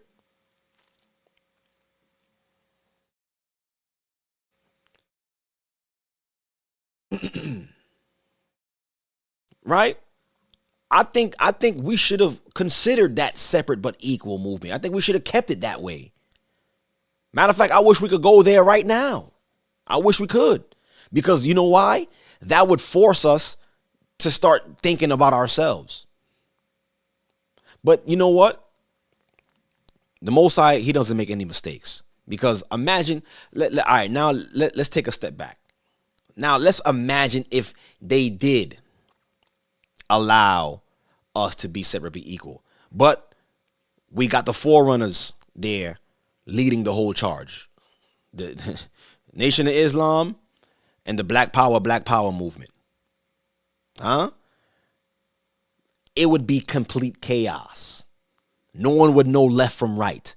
Because a million of y'all was there at Washington D.C., and no one knew what to do. Y'all just talking. So it's a good thing that we didn't really integrate. But now that the Most High is reviving us, now we can have those conversations amongst ourselves. See? The Most High will never put the cart before the horse. Right? But because of that powerful movement, right? You know, strong black prominent men died, put their lives on the line to try to get some type of social equality. Forget about the political equality. No one cares about the political equality because that thing is rigged anyways. But a lot of prominent, strong black men put their lives on the line for us to have some form of social equality, right? To fight for freedom, right? So it turned from men peacefully gathering into this.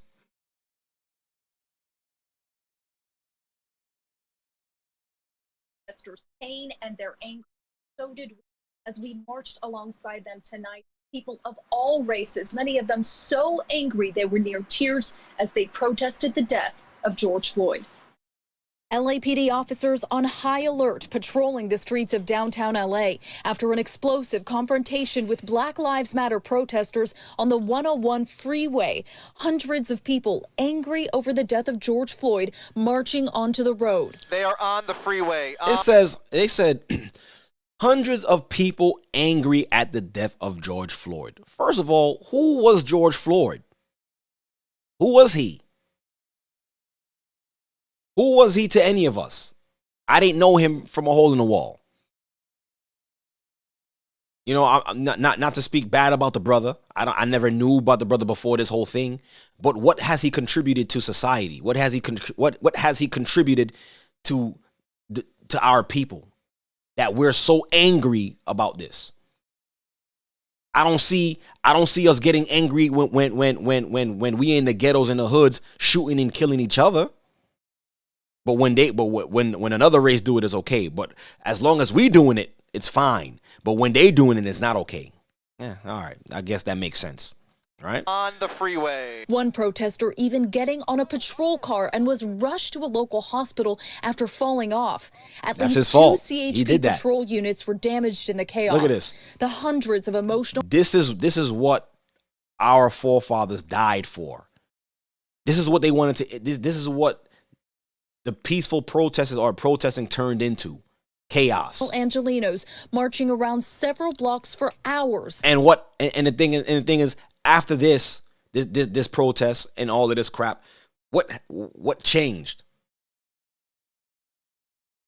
And now you see why the police or certain police officers get acquitted when they do perform forms of police brutality, and they shoot and kill us and hurt us, because it's on the books that the state that chooses can use police force to enforce segregation.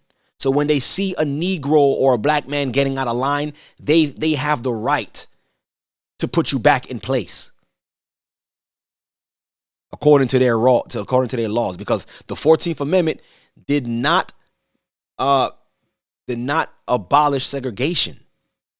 It was not there for that. It was only there to give us political equality, whatever that is. But social injustice is not. That's not something that they ever ratified. So there will always be social injustice when it comes to the black race. They're telling you. Matter of fact, they're showing you when they openly do stuff like this to our people. They're showing you. Demanding their voices be heard. When I saw the video of George Floyd getting murdered in cold blood, I've never felt anything like that in my life, man. And to know that there's so many people just trying to do the right thing. I wonder if this brother be crying when he be seeing gang violence in his neighborhood. Was he crying like this when Biggie and Tupac was beefing? East Coast, West Coast? Huh? Was he was he crying when our people do this to each other? Was he crying like that? But he's crying over George, a man that he never met before. Yeah, what was done to that brother was horrific. There's some people out there who are saying that, you know, these things, these events didn't really happen, supposedly, allegedly. That's what they're saying, right? But this brother is out here crying over a man that he's never even met. He's in tears. He's hell bent. He's bent out of shape. And make a life and just live. And the police brutality that continues happening to black people over and over in this country is unacceptable. And we're sick of it. No justice, no peace. And do you know why the police brutality is allowed to happen to black people in this country? Because they're allowed to enforce that act of segregation. When we get when they feel like we're getting out of line, they have the right to do so according to their laws. So what did we really integrate into? Our willful submission to their rule, their authority. We all really are like victims of this. And when it comes down to it, it's really like you're a citizen, you're a civilian. This is happening to civilians, you know, so. Tensions were high throughout the evening. Protesters even burning an American flag. And that's not a brother. And look, that's not a brother that's doing that.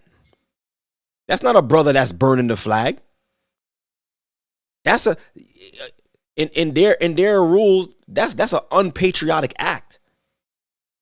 You can't just burn the American flag like that. You could be deemed a terrorist for burning the American flag. Why wasn't he arrested? Or was he paid to be there to do that? The LAPD says they didn't make any arrests, and for the most part, the protest was peaceful. For the most part, the protest was peaceful.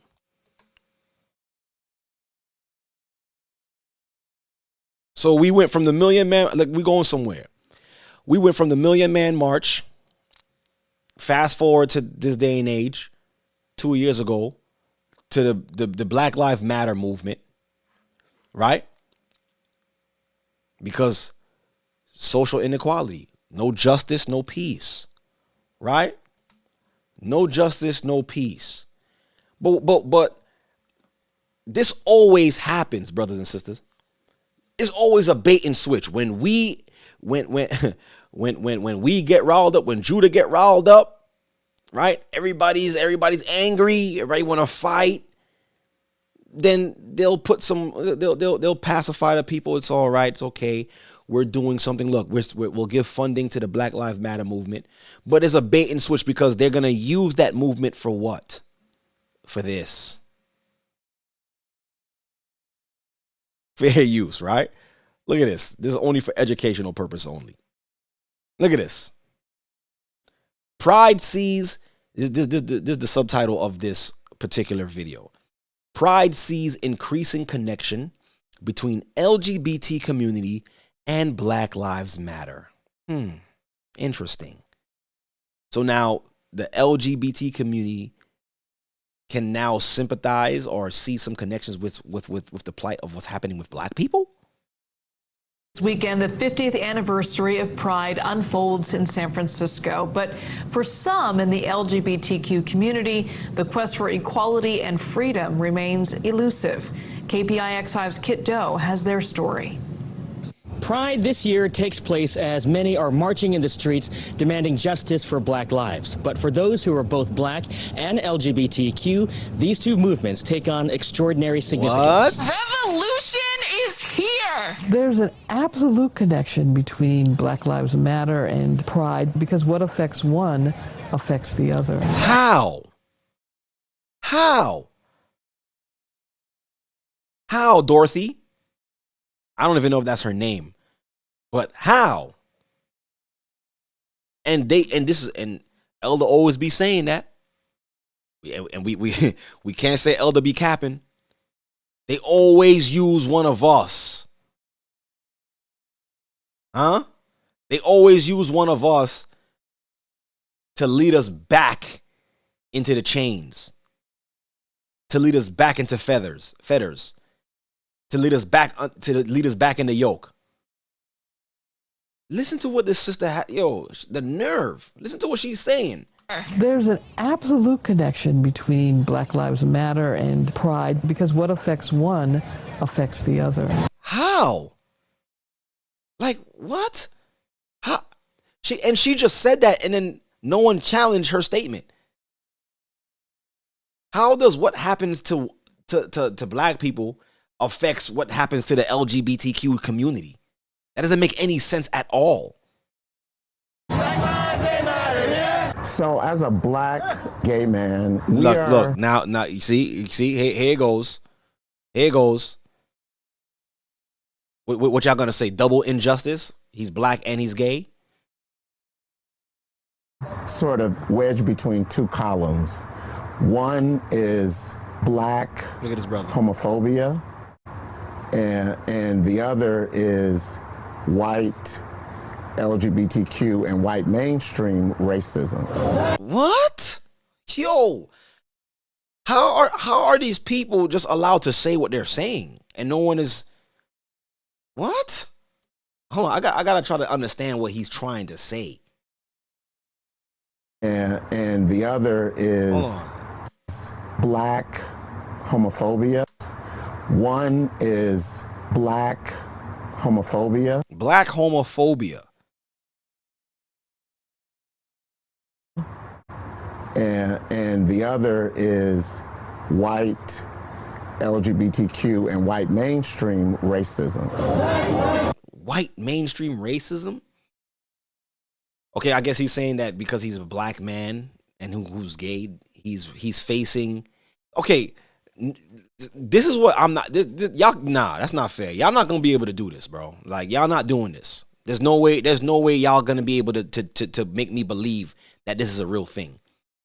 Trying to tie trying to tie racism and gayness together.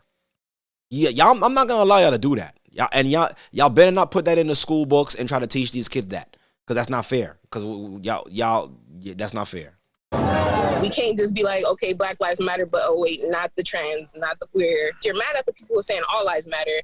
What does that have to do with black people being brutalized and killed and murdered in the streets? If Black Lives Matter was really a thing, right?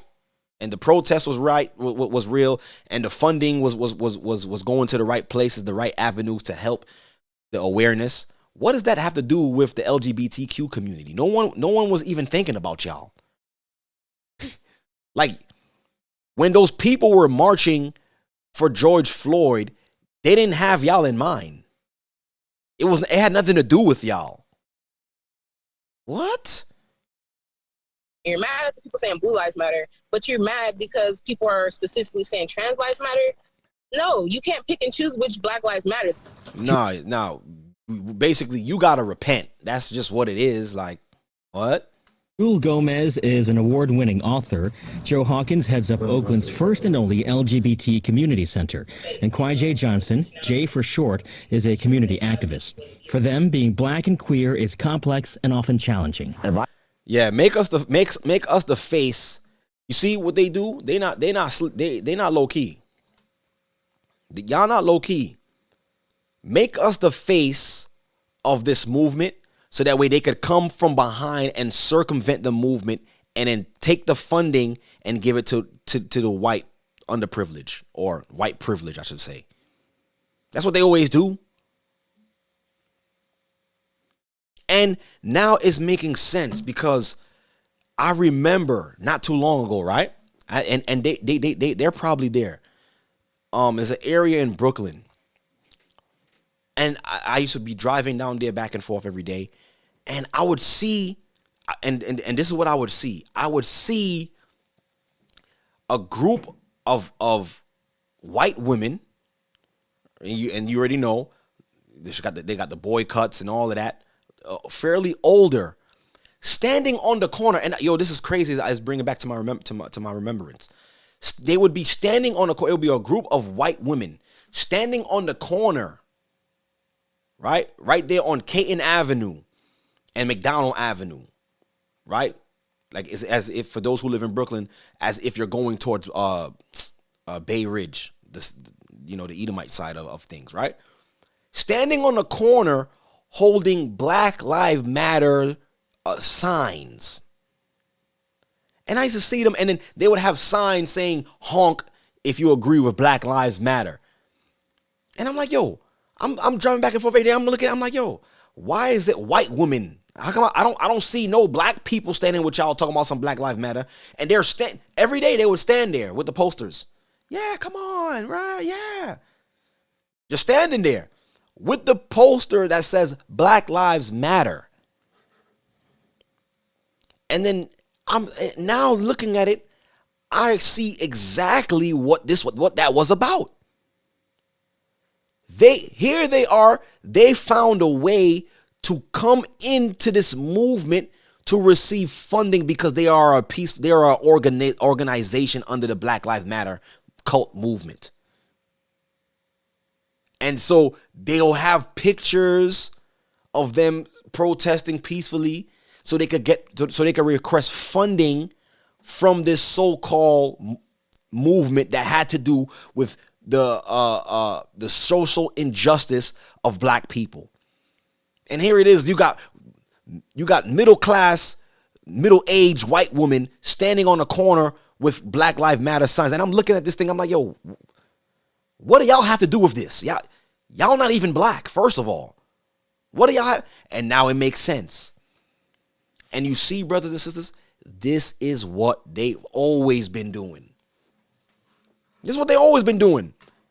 They'll come in because they understand that we don't know left from right. They know that. They know we don't know left from right. But then they will come in and be like, okay, I see the movement. Yeah. Oh, it's really bad what happened to that man, right? Yeah, it's crazy. And they'll look at each other and be like, yo, we could use this. Matter of fact, let's stand together with them. And a lot of people, and I think a lot of people are starting to find out now that the Black Lives Matter movement wasn't even started or founded by a black man.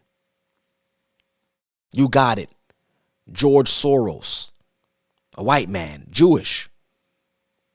Well, maybe he's not Jewish. I don't know if he is Jewish, but I just want to, I don't know.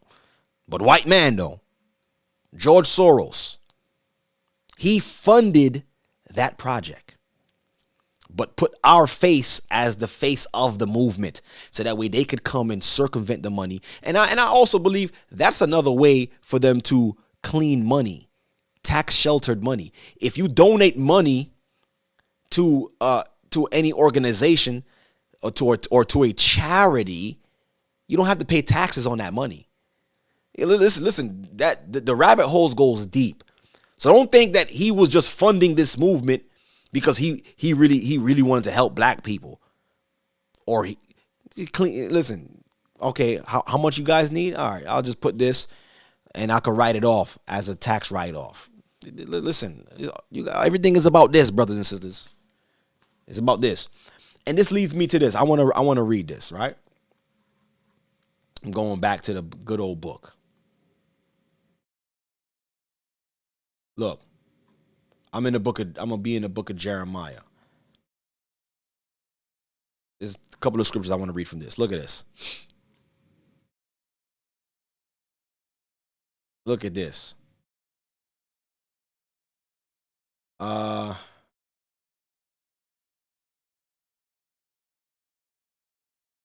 at this.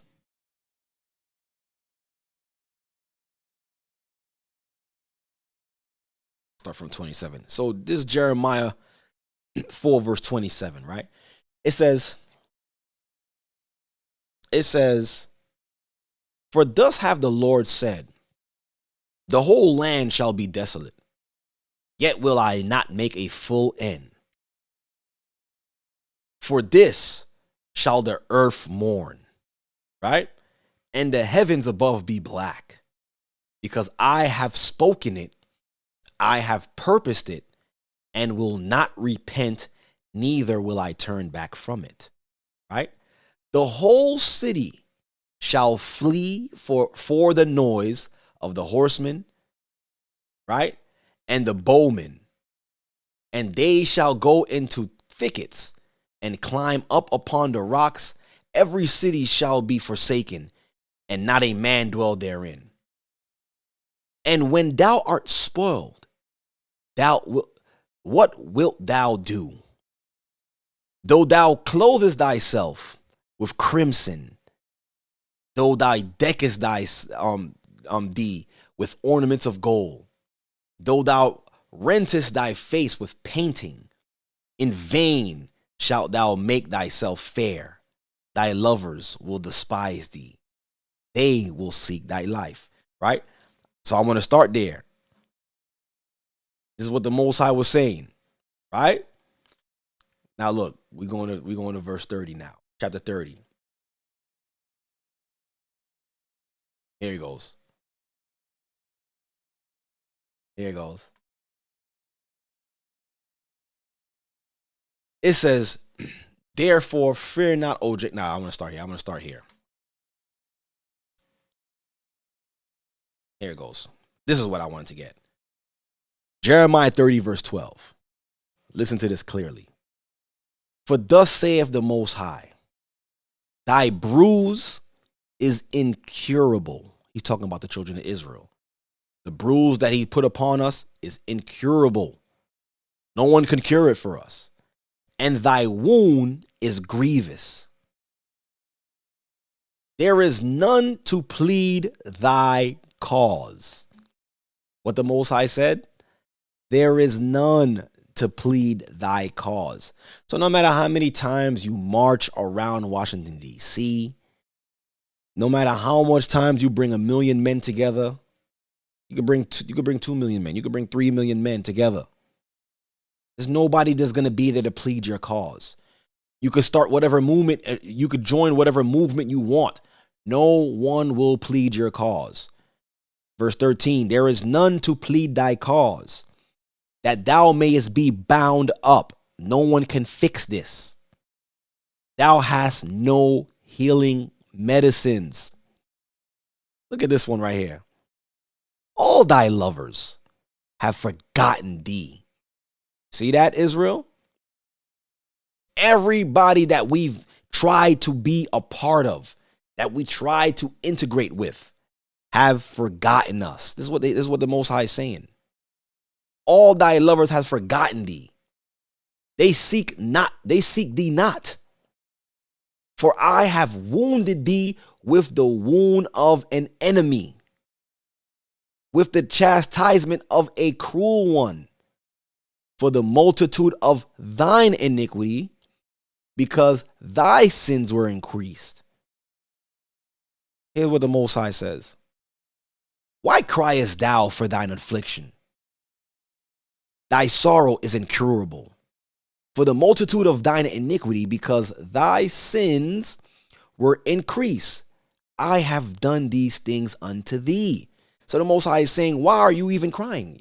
And you are crying, you're crying to the wrong one. Because it's me. I did this to you.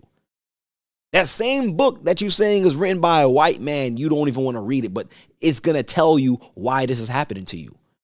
Because the Quran not going to tell you. The Egyptian Book of the Dead is not going to tell you. The laws of Ma'at is not going to tell you. Therefore, all they that devour thee shall be devoured. That's to come. And all thine adversaries, every one of them shall go into captivity. And they that spoil thee shall be a spoil. And all that prey upon thee will I give for a prey. For I will restore health unto thee, and I will heal thee of thy wounds, saith the Lord. Because they call thee an outcast, saying, this is Zion, who no man seeketh after. Thus saith the Lord, behold, I will bring again the captivity of Jacob's tent, and have mercy on his dwelling places. And the city shall be builded upon her own heap, and the palaces shall remain after the manner thereof. Right? But how are we supposed to receive this healing? It's only one scripture that I can refer to. in Hosea, where it tells us, come, let us return to the Lord. Matter of fact, let me precept that. Let me just show y'all that. Why am I going to just say it? Let me just precept it real quick.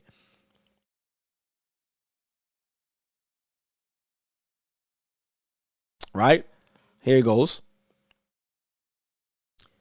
Come, let us return unto the Lord, for he hath torn. Remember, he just said, thy wound is incurable, thy bruise, no one can heal you, no one can bind you up. So now, that's why Prophet Hosea said, come, let us return unto the Lord, for he hath torn, and he will heal us. He hath smitten, and he will bind us up.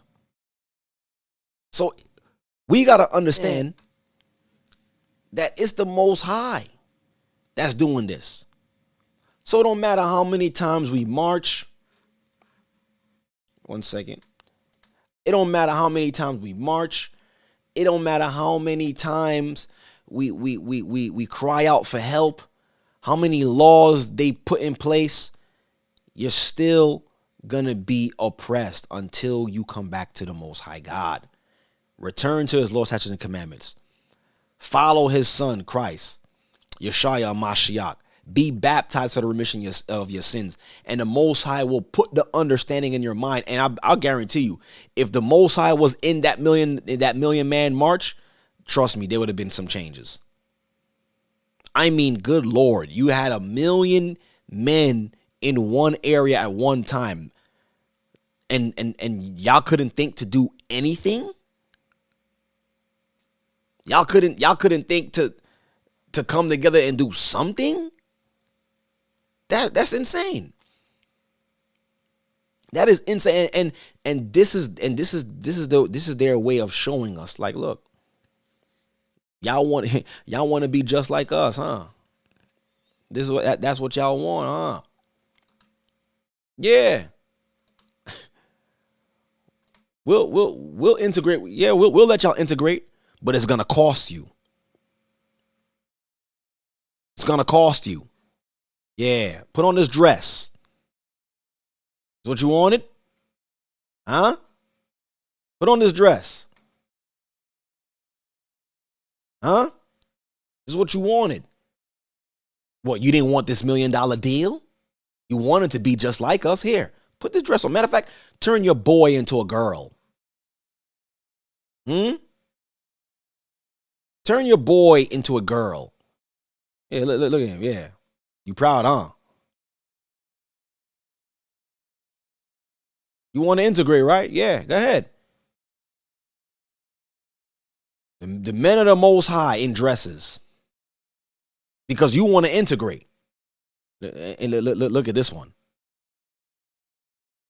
This was Charles Barkley from the Phoenix Suns. I mean, a bully in the paint. And y'all got him. This is supposed to be a warrior. Y'all got him to put on a dress and a wig on top of that. You want to integrate, right? No, you didn't want separate but equal. Nah, you didn't want to be separate. You want to be like us. So yeah, put this dress on. Go ahead. Look, with the shoes to match. Ridiculous. Look at this. This is what y'all wanted? Y'all want to integrate. This here you go. The Gladiators.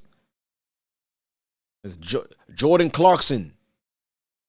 Russell Westbrook. I don't even know who this is. Forgot who this is. I think he was a rapper. Who this guy is, guys? Who is he? What's his name again? This is what y'all wanted. Huh? Oh yeah. Oh, Kid Cudi. That's Kid Cudi. Look at these brothers. For what? Why? Because you want to be like them. You want to integrate. Okay, here you go. I'll give you integration. Yeah. Dresses for everybody. Yeah. You want to integrate. Yeah, there you go. Like I said, what has integration even gotten us? Where what, dresses? That's where they got us, turning our boys into girls. That's what that's what they got in us. It's crazy. So I think separate but equal is the route for us to be right now. I think we should be separate. I don't mind not integrating. Because what have integration gotten us so far? Can anybody tell us what have changed? Okay, we're not picking cotton anymore. And we don't have chains on, and you know what I'm saying? We're not being sold into slavery like we were. Okay, that changed. But what else? Are you free?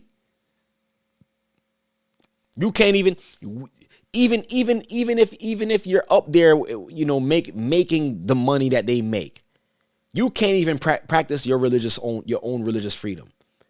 We see what they did to Kyrie Irving.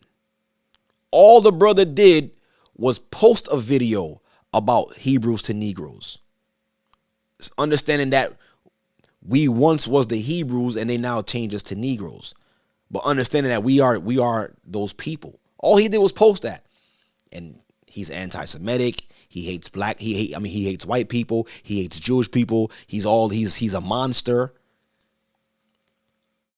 I thought we was free. He don't have the right to his own opinion. But if he said he was a Buddhist, y'all wouldn't care though. If he said he was a Christian, if he said, let me show this. If he said he was going to this church, y'all wouldn't care. Fight. And if I catch you in the street, I warned you.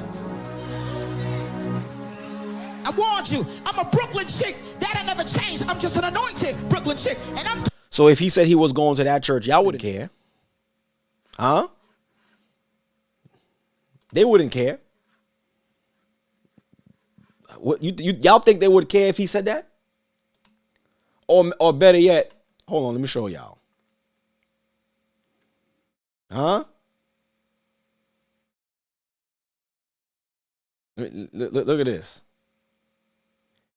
If he said he was going to this church, oh dang ads.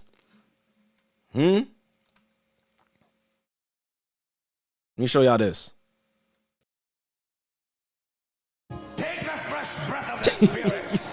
If he said he was going there on Sunday, would they care? Hold on. Let me play it back for y'all. I don't either. But when the Lord talks to me, I obey him. It's just that simple. If he said he was going to this church, would they have been upset? Look at, woof. Come on. Woo! With one swipe of his jacket. And they was all falling out. Would they care if Kyrie Irving said that he was going to this church? Huh? This is exactly what I'm talking about. So was integration really the right thing for us to do? Shouldn't we have been separated? The Most High called us to be separate from the beginning. But we just continue to choose. We just continue to choose them. Hold on, let me show y'all this. Huh? Huh?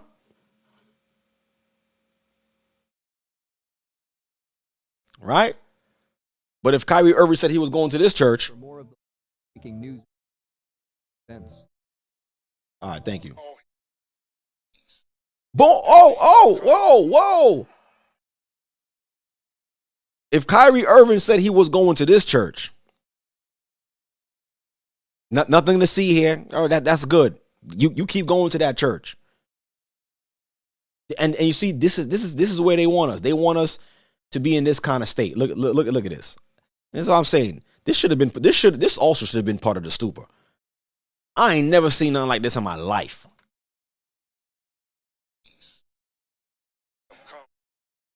I wonder what this brother did to this brother for him to do. He did something. The pastor don't even know what the heck to say. Listen, you stop that. Still trying to keep his preacher voice. Stop. Now. Marcus. Huh?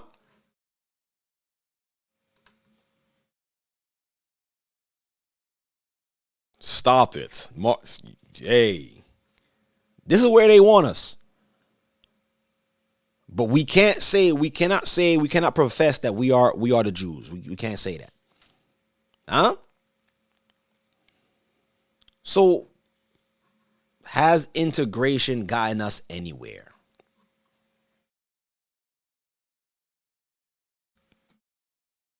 I say it got us nowhere, because look at us now.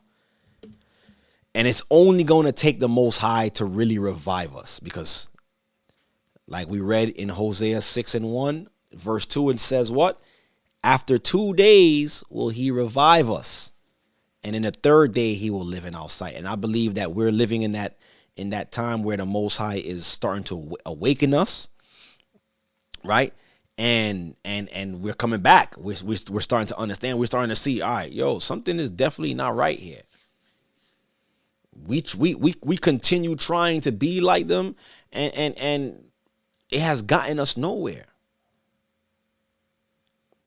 We constantly go to them for handouts. We're always trying to be like them, to prove to them that we're better, that we're human, and they just keep pushing us back down. Like they take their big old foot and just stomp on it. Boom, stay there. You getting too high. And I'm starting to believe it don't even matter about. It does not matter how much money you have. That was never the thing. They didn't care, because for any one of our richest black person, there's like 15 of them. So they don't care. Some of these people don't even have a limit to how much they could spend. So they don't care when one of us reach $1 million, or if one of us have $1 billion. As long as you're a good slave and you're following the protocol. Huh? Because when you're not following the protocol, what happens? They understand that you can use your position of power and your wealth to leverage your people. And they can't understand it. So they don't care about what religion you say you are. But once you start speaking that Hebrew talk and you understand that, because just saying you're a Hebrew is not just saying you're a Hebrew. There's something tied to that. There's a promise tied to it. Not only the promise, rulership. And to be a ruler of anything, you got to have a land. So that means a land or a land mass is a tide to this birthright. So if we start talking that talk, that's a threat to their empire, showing that we will rise and they will fall. So you can't talk that talk, right? We want you to be safe and sound. Okay? We want you to be safe and sound, and we don't want you doing nothing. Okay? We don't want y'all professing to be the Jews. No way. Don't ever do that. Okay? Don't ever profess that you're a Jew. Don't ever profess that your people needs a promise. This is what this is where we need your people.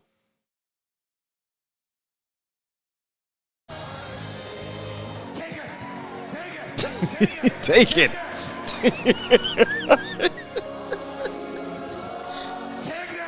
This is crazy.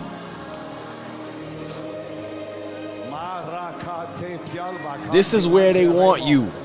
Stay here with him. Take the fresh breath of the Spirit.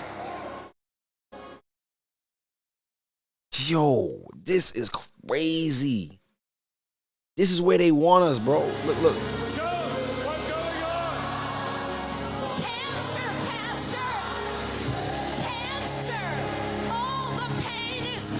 let's. Whoa! He just put. Y'all didn't see that? He just pushed the brother. Get down.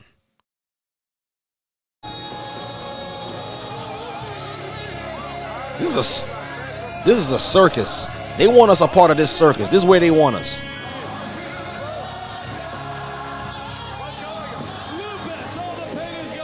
Look at this guy. The ringmaster. The ringmaster of this whole circus right here. Look at this guy. Whoa! Y'all see how he just slapped her?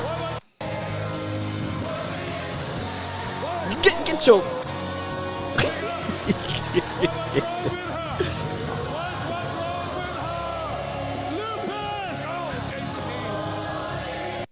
all right, that's enough. This is where they want us, y'all.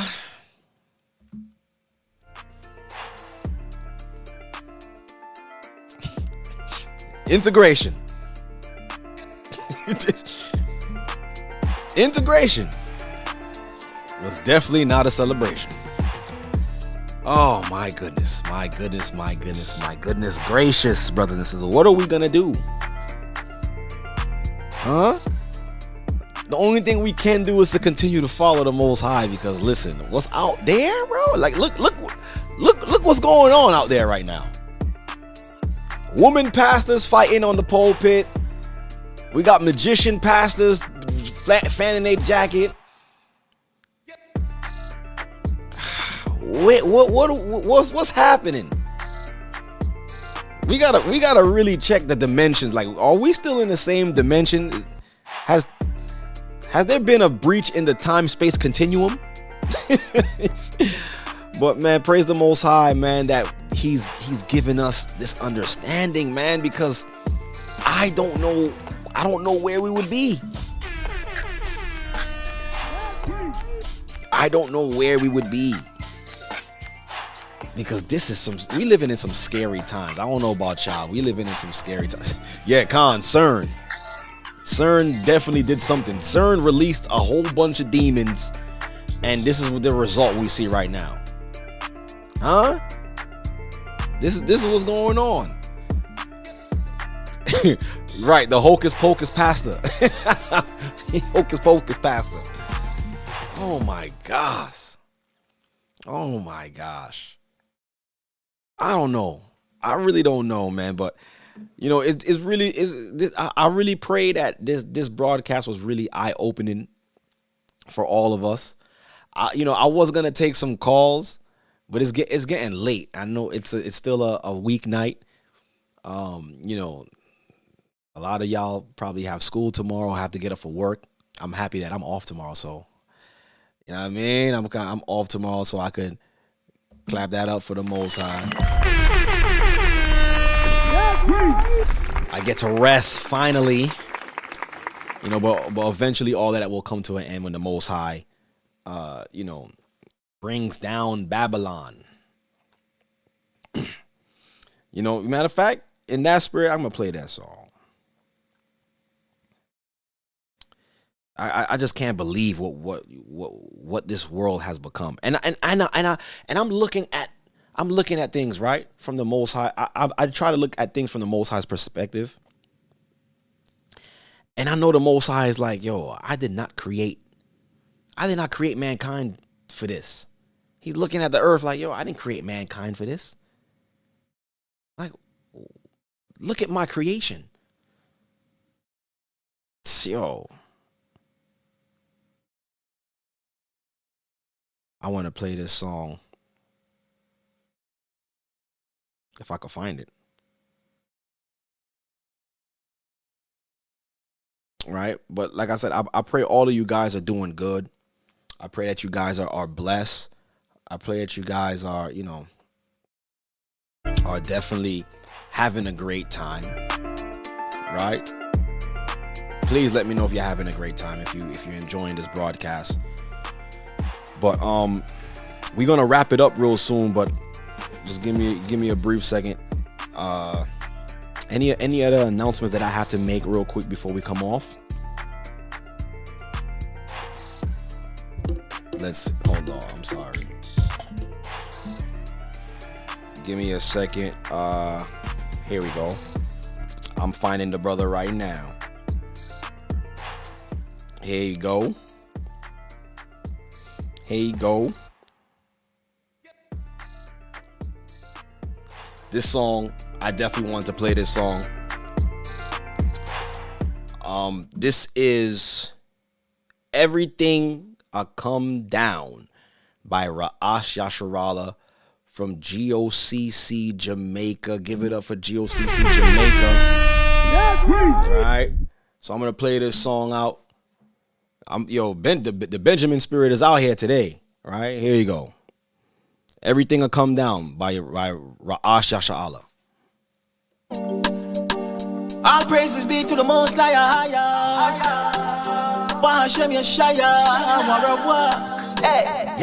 This is the Born of Levi experience on G.O.C.C. Media. Me so glad, Kwame Yasharala arise, and there is nothing they can do about this. Prophecies fulfilled, make the whole world see. Son of perdition is being revealed, and everybody can see them clear. Now them in a panic mode, out of ideas, wondering what to do. So, them put the world on total lockdown, cause they want to control us all. But, Babylon a fall, everything a come down. Everything a come down, yeah. Them system a fall, everything a come down. Everything a come down, boy. Yasharala arise and everything a come down. Everything a come down, boy. That's right, Yasharala arise, everything a come down. That's what they fear. Come down, yeah. Them never know them rule was temporal. Only the kingdom and the most high is eternal. Yes, who laugh last, laugh best. Esau get to run, no Jacob we got next. To rule in righteousness, peace and tranquility the world I go get, yes. Let's put it into context. Revelation chapter 18 verse 2 says this. Yeah. Babylon a fall, everything a come down. Everything a come down, yeah. Them system a fall, everything a come down. Everything a come down, boy. Yasharala arise and everything a come down. Everything a come down, boy. Babylon a fall, everything a come down. System come down. We heading for an exodus. This wicked system a go bite the dust. No more they're gonna make slaves of us, cause a higher gonna make us victorious and glorious, yeah. Revelation chapter 13 verse 10. Isaiah chapter 14 verse 1 and 2. The scripture's true. Ooh, what are you gonna do? Well, Babylon a fall, everything a come down. Everything a come down, yeah. Them system a fall, everything a come down. Everything a come down, boy. Yasharala arise and everything a come down. Everything a come down, boy. Babylon a fall, everything a come down. System come down, yeah. Babylon a fall, everything a come down. Everything a come down, yeah. Them system a fall, everything a come down. Everything a come down, boy. Yasharala arise and everything a come down. Everything a come down, boy. Babylon a fall, everything a come down. System come down. Yeah. Me so glad. Oi, Babylon a fall, them system a crumble, yeah. Me so glad. Kwame Yasharala. Yeah. That's right. Everything I Come Down by Rawchaa. Big ups yourself. Big up yourself, right? G.O.C.C. Jamaica is in the house, man. Man, I really appreciate y'all for coming in, man. I appreciate you guys for tuning in. And I really hope that this conversation was eye-opening for a lot of us, especially, if you're new to this channel and you're learning. Right. This conversation was meant to, just to get your gears turning, because my goodness, if we had 1 million men in one place at one time to discuss change, the first thing I would have said was like, yo, pass it, let 1 million brothers. I know everybody in here got $1. That's $1 million. All right, we're gonna take that $1 million and we're gonna buy our own land. Then we're gonna start building on that land, and we're gonna really give them separate but equal, right? But hey,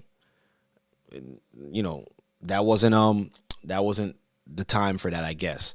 And only like it tells us in Isaiah chapter 11, unto Christ, when Shiloh comes, when he returns unto him. Oh, matter of fact, Genesis 49, where it says unto Shiloh, the peaceable one, that will be he will be the gathering of the nations, right? He will gather us, right? So there's only so much that we could do on our end, but we could change our mind now. We could forego them altogether. We don't really need them.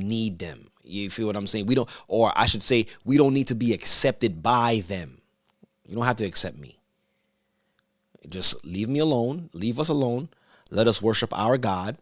Let us raise our children how we want without your influence, and we should be fine, right? But they can't do that. They can't do that. But with all the strength that lies within us, we're gonna make that happen. We're gonna make it happen. I guarantee you, and I believe that wholeheartedly.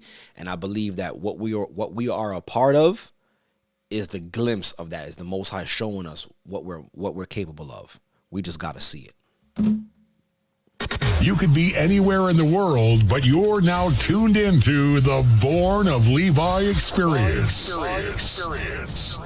And just like all good things that must come to an end, this show must also come to an end.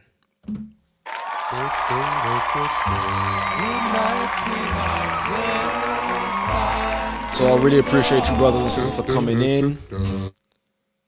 Praise the Most High that you guys are here. I appreciate you guys. Share this content with all your friends and family, or somebody who you think needs to hear this kind of information. Share this information, man, and let's get the conversation going. Separate but equal. Should we? I think we should have chosen it. Hopefully, the Most High gives us the avenue to get to that separation. Because we can't be. There's no way we could really truly be set apart in this system that's designed to have us integrate into their folly. So, with that being said, brothers and sisters, shalom. Stay blessed, right? Stay prayed up, sin not, and continue to keep your hand on the plow as we work to build our kingdom. Yes, it's going to take work, but you have to actually work for it, right? Kwam Yasha Allah, everything that come down, the system's going to come down. Every time Yasha Allah rise, the system falls. So praise the Most High. I love you all. Enjoy the rest of your week or the Shabbat to come. And I'll see you next week, Most High will. Right? Shalom.